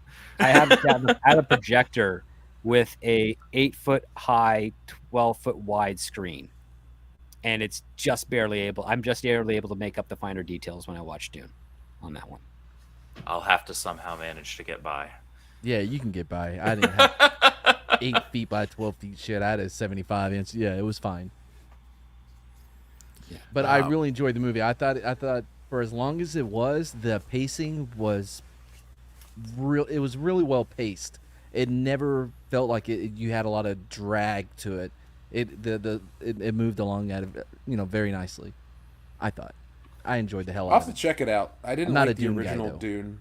I'm not Nor a am Dune I, guy. dude. Yeah. That was my one complaint, was there was 0 cod pieces. I'm like, what kind of Dune movie is this? But if you can forgive them for not having a cod piece, then you're okay. Does it have Patrick Stewart at least, or the spirit of Patrick Stewart in the film? Well, it's Josh Brolin. Okay, that's good enough for me. Yeah. He's this generation's Patrick Stewart, said no one ever, so it's No, fine. exactly. I mean, and Timothée Chalamet is okay in the role. I mean, he's supposed to play a young kid, and he looks like a young kid, and probably will for at least another 10 years. I will say the pacing is pretty solid to a degree, but there are some wide shots and vistas that linger maybe a little bit too long, and I think you could probably cut maybe 15 or 20 minutes off the film. That much? Wow. Yeah.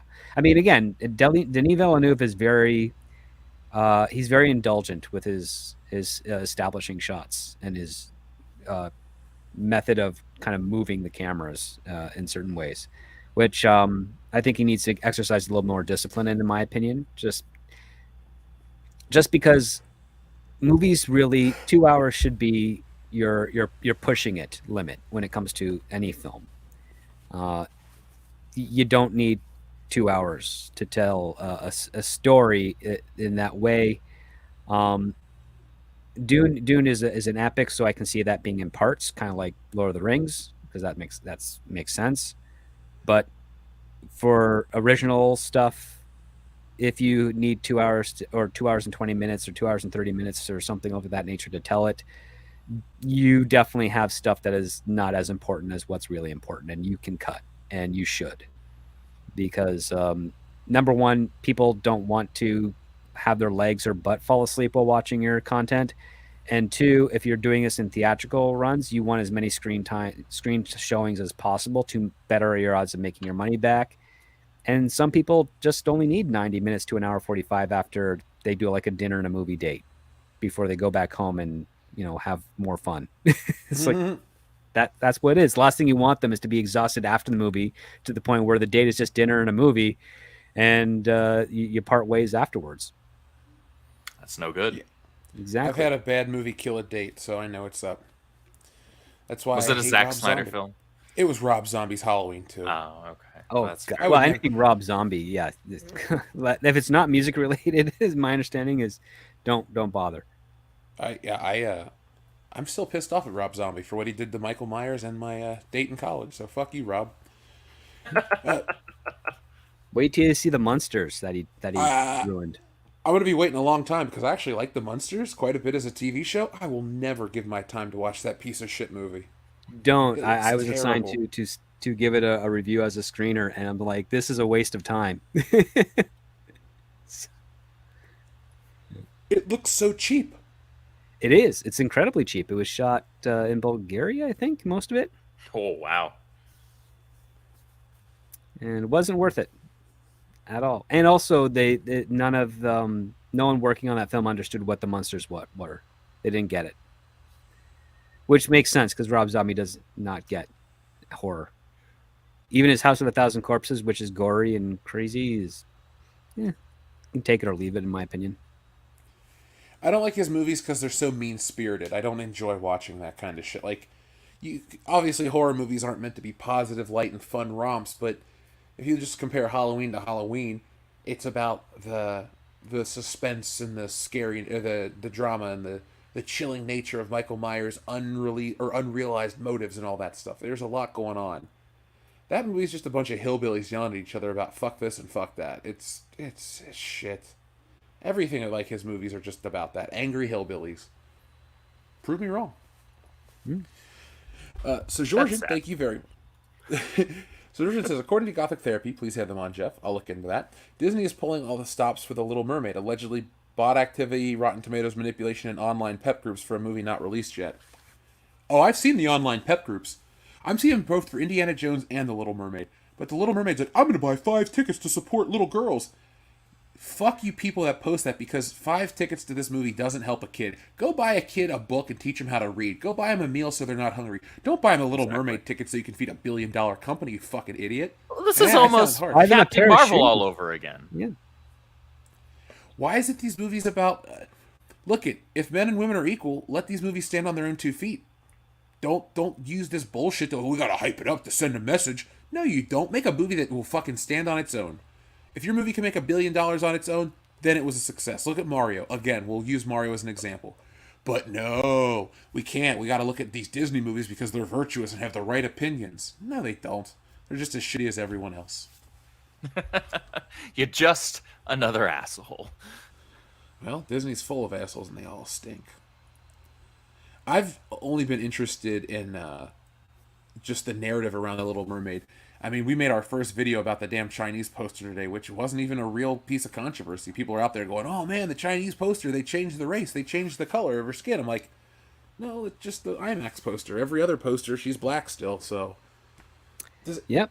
And most of those posters are initial concepts provided by the Chinese government to Disney to mandate for them to make a final for and put them back in China, because China takes the majority of the ticket sales for all movies that are distributed there. So in order for China to make more money, they want to advertise to their people, and apparently to the CCP, that they think the Chinese people hate black people.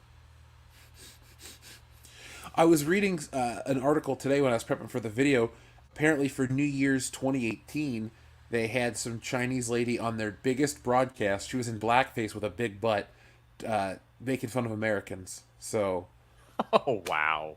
yeah, Wow. it's a foreign land, all right. Outstanding.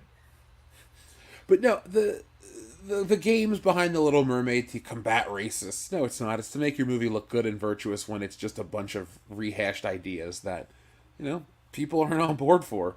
And I'm loving that the critics are like, look, it's not that good of a movie. And that's it.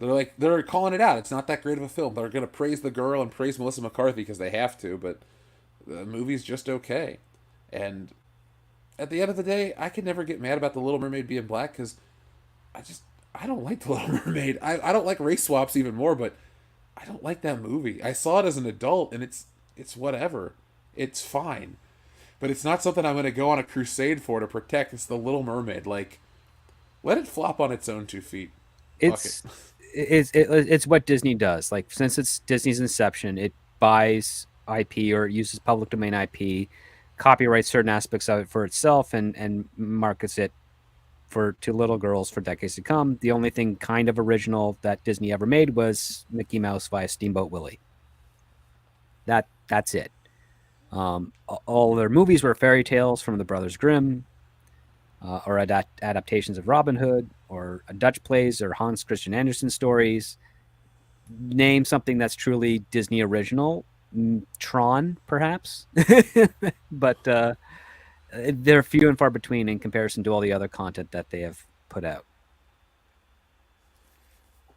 Thank you, Suzorjan, for that message. TLJ Screwjob says Tropic Thunder was thought up in 1987, but only came out in 2008. Script, what's the longest thought to audience film you know of, and the shortest? Tropic Thunder's a pretty long one. Carnival Row was a feature film for a very long time before it became a Netflix series. The shortest one I think is actually Spider-Man No Way Home. They rushed that in. And I'm talking that's studio wise. Like on independent side of things, I've seen movies done within 6 weeks. I think the recent one, the Meth Gator thing that came out, that was like under 4 weeks. Nobody saw it, I guess. No. What? Saw what? Carnival Row. I saw the first season. It was Amazon, wasn't it? Was it Amazon? I can't remember. I just remember reading the script when I first started doing that stuff, and it was 10 years old by the time I read it, and that was in 2007.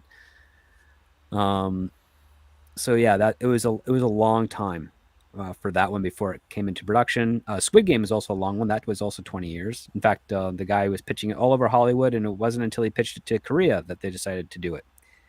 That's how that worked. Yeah. Well, and then Netflix, for their international stuff, which they love to do, they license lots of international stuff, and then they claim it's a Netflix original, but it's really not. It's just part of the stuff that they do. But yeah, I think on the studio side of things, Spider-Man No Way Home was the shortest turnaround, and it was in response to The Flash and Michael Keaton being brought in. So yeah, that's funny though, because it's going to be, not to sound like a negative Nancy, but No Way Home will be more successful than The Flash. So Yeah, there's no way. 100%. Also, too, Spider-Man's just a more popular character than The Flash. It's true. It is true. And I'm not saying that to be funny to you. No, I know. I can completely acknowledge that.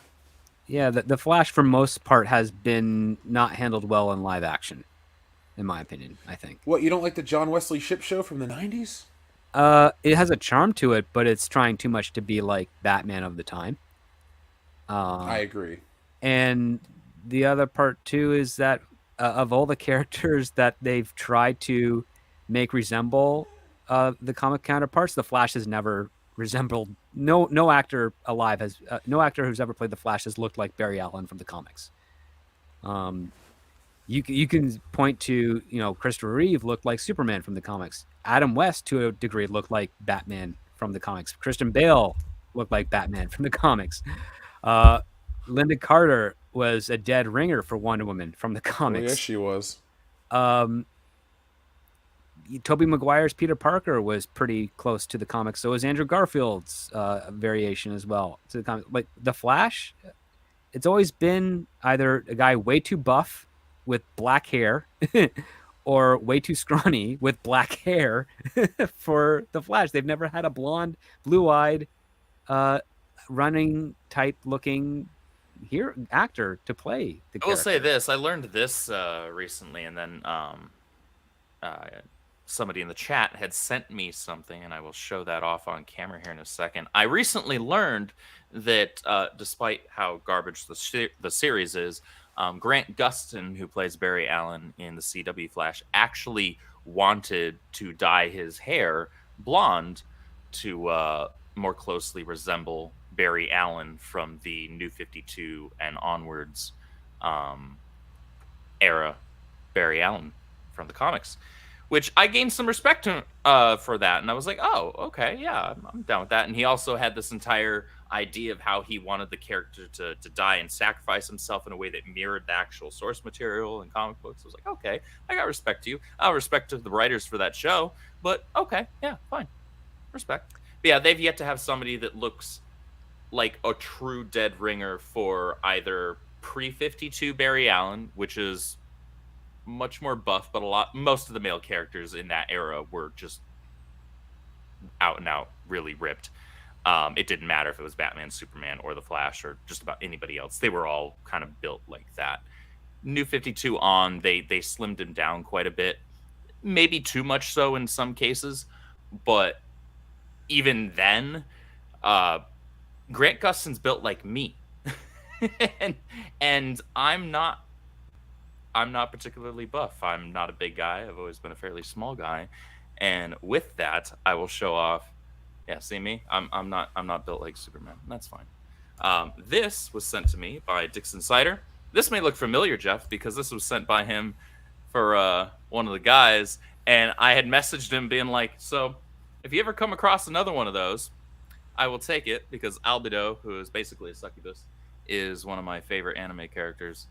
And I was like, I will take one of those shiny things, and I will get a frame for that, which I have not done yet. But That's cool. Thank you, Dixon. I appreciate that. I appreciate great art. I also appreciate,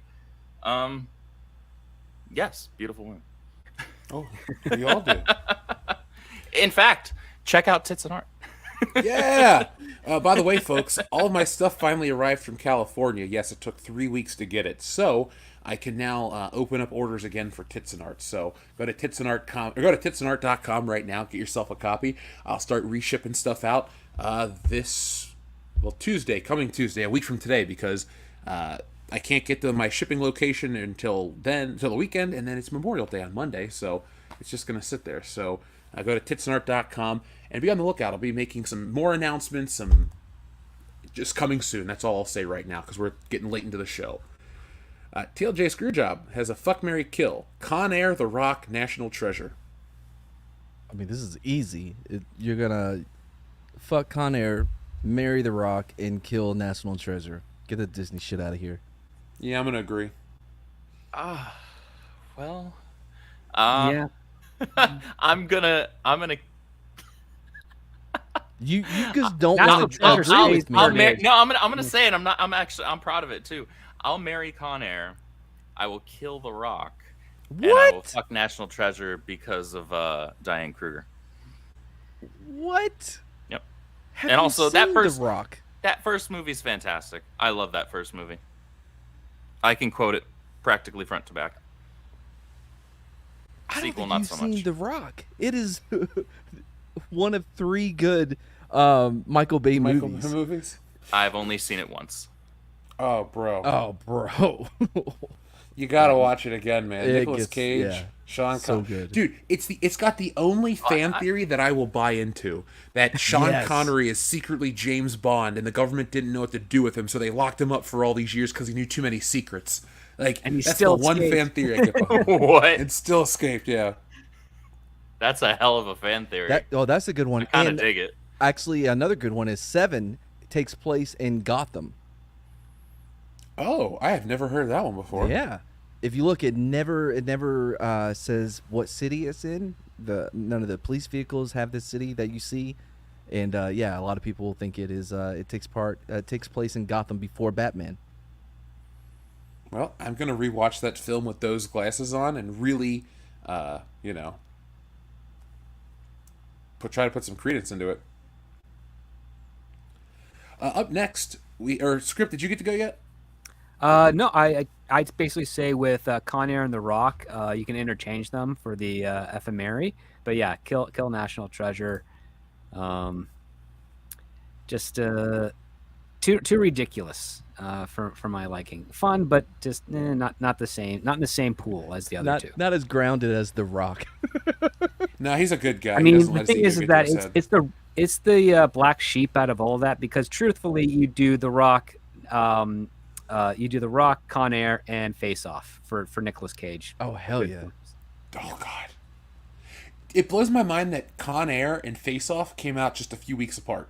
He when he finished filming Con Air, he stepped off the plane and started in on Face Off. You know what? I don't give a shit about James Cameron. Nicolas Cage is the king of 1997. He had two great films that came out weeks apart. They're better than anything else that came out that year, next to Star Wars. Jack White says, Jeff, the reason things cost one word, Biden inflation. I'm not happy with any of it, man. Any of it. I hear that. Oh, The Last Boy Scout. Oh, that's a great movie. Tony Scott, man. Mm-hmm. R.I.P. I'm a big damn it, what's his name? Kiss Kiss Bang Bang. Shane Black. Shane Black. Love Shane Black. Yeah, he's good. I mean, he's in Predator, which is a rare acting role for him. Mm-hmm. But I really dug the Nice Guys with Ryan Gosling and Russell Crowe. That was a kick-ass movie. I forgot they there came was up pretty with good perfect chemistry between the two of them. I'm a big Ryan Gosling fan. It's hard to hate that dude. He's really good. How do you feel about Young Hercules? I don't think I've seen it. Okay, it was his first role, or one of his first roles. And Breaker High he was doing at the same time. Never saw that one. He's kind of from my neck of the woods in a larger regional sense, and I remember hearing stories of him being pretty off kilter and violent. The fact that he's been able to keep a clean life since he started getting a career again with The Notebook, because that's when he started acting again, or people started taking notice of him, is a miracle based on the reputation. Because he's from an area in the province of Ontario that is pretty crazy. It's I don't know what's the craziest city in the United States prior to all the craziness of Trump, and that's what London, Ontario was. Detroit. It's not as violent though, but it is crazy. Like in London, Ontario, you will find more often than not a person passed out drunk at a bus stop bench and then defecate themselves. And then when they wake up, not realize that they defecated themselves. So it's Los Angeles. And that's like a regular occurrence, which sounds is like weird. Freaking San Francisco. Or at least it was nowadays. since the last time I was there, which was like 4.5 years ago. The only thing I really think about with Ryan Gosling is the fact that he was on Goosebumps and Are You Afraid of the Dark? Like, really? Wow. Was he really? He got both of them. Oh, if you tell me he was in Erie, Indiana, I mean that's the trifecta. True, but no child actor was in the trifecta. But Hayden Christensen, I believe, did both as well. What the hell? Yeah. Mm-hmm.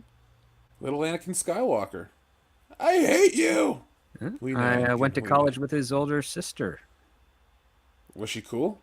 Yeah, she's very cool. Yeah, I was like just starting out. She went back for another, like she'd already graduated before, and then she went back again for another program. And yeah, this is right after he'd just been cast as Anakin Skywalker, so she was getting a lot of Star Wars fans circulating her. But she was very cool about it. That family's pretty normal. Oh, good. That's good to hear. I feel like I would like Hayden Christensen. He doesn't seem like too big of a douche. So no, he's pretty humble. He knows what's going on. And what's really funny is that one of my best friends ended up writing a Star Wars pilot that incorporates Hayden Christensen's Anakin Skywalker in a way that no one has ever seen before. And I'm like, too bad Disney will never do this because it would blow people's minds. Well, they just don't like money, man. Or to make the audience happy. One of the two. they have their own taste of what they want to make, and that's unfortunate right now. It is, because we're losing. So, folks, we have reached the 3-hour mark roughly, and it's just after midnight here. So, guys, I'm feeling like we're going to call it a night unless there's anything else big you want to talk about this evening. I think we managed to actually run the gamut. Yeah. Yeah. So, Matt, where can we find you on the internet, sir? Yeah, I guess at Mad Cheesemo in the search bar, and you'll bring it up. I guess did a Bro Light beer commercial, take the place of Bud Light. I'm really proud of that one. I do different videos here and there. Most of the stuff is movies with Mad, or a group of people like Lil Chad, Slender Dad, myself, YetiCast, even my girlfriend will jump on. Andrew and Mary was on one episode that I cannot release because YouTube will not let me release it. It's on Rumble. But yeah, we watch bad movies. We do commentary, and then I'll edit it up, make it all nice in about an hour at most, and put it out there. It's a lot of fun. We've seen a lot of ninja movies lately. Ninja Terminator, Ninja 3, The Domination, Miami Connection. Did you watch Ninja Turtles yet? Oh no, that one's good. We watched bad movies. Have you seen Ninja in the Dragon's Den? No, I have not, but I will write that down. Okay. Script Doctor, where can we find you on the internet, sir? You can find me on Twitter at ScriptDoctorPhD. I also have a YouTube channel, which is going to be taking a break for the holiday weekend. So we just finished Victoria Day in Canada. We got Memorial Day next weekend, or this weekend coming up, sorry. But afterwards, I'm going to try and get some people together for some interesting conversations, some of which are on this panel. And yeah, we'll be doing some interesting content there. In the meantime, please feel free to check out my Patreon. In the next few days, I will be releasing an intricate timeline of Warner Brothers during the DC film era, listing all the players that I was aware of at the time that I'd forgotten about, and clarifying the history to let you all know how Warner Brothers screwed up the most lucrative decade in cinema history with their comic book properties. Dude, folks, you got to check it out. Script shared with us one of his Patreon videos. It's definitely worth a subscription. So, real quick, also check it out. Rama Bull's on Movies with Mad. I did mention everyone, but I was like, man, I'm missing somebody. Yeah, sorry. There you go. He got a mention on the channel. There you go. Andrew, where can we find you on the internet? Hey, you can find me over on Twitter. Having a grand old time, making fun of people, poking at people. You can also find me running the official Rippaverse accounts. I'm the social media manager and creative manager for the Rippaverse. And you can find me over on Twitch, where I stream games throughout the week as well. Nice. Folks, you can find me live again on Thursday night. We have more content coming out each and every day. We hit another milestone. We're at 184,000 now, so that was another quick jump. So we'll see you at 200K this summer for the Summer of Bullshit. In June, I'll be bringing back Good Morning Pop Culture, and there'll be a small relaunch over on Kickstarter for Stealing Solo for those who didn't get a copy during the lead up to Indiana Jones 5, because why not cash in on that terrible movie in a positive way? So, folks, follow us on Twitter, on every social media platform to get all the updates. And like I said, Summer Bullshit's going to be big, so be prepared. It's going to be a lot of fun. But until then, folks, be smart, be safe, be cool, but always be excellent to each other.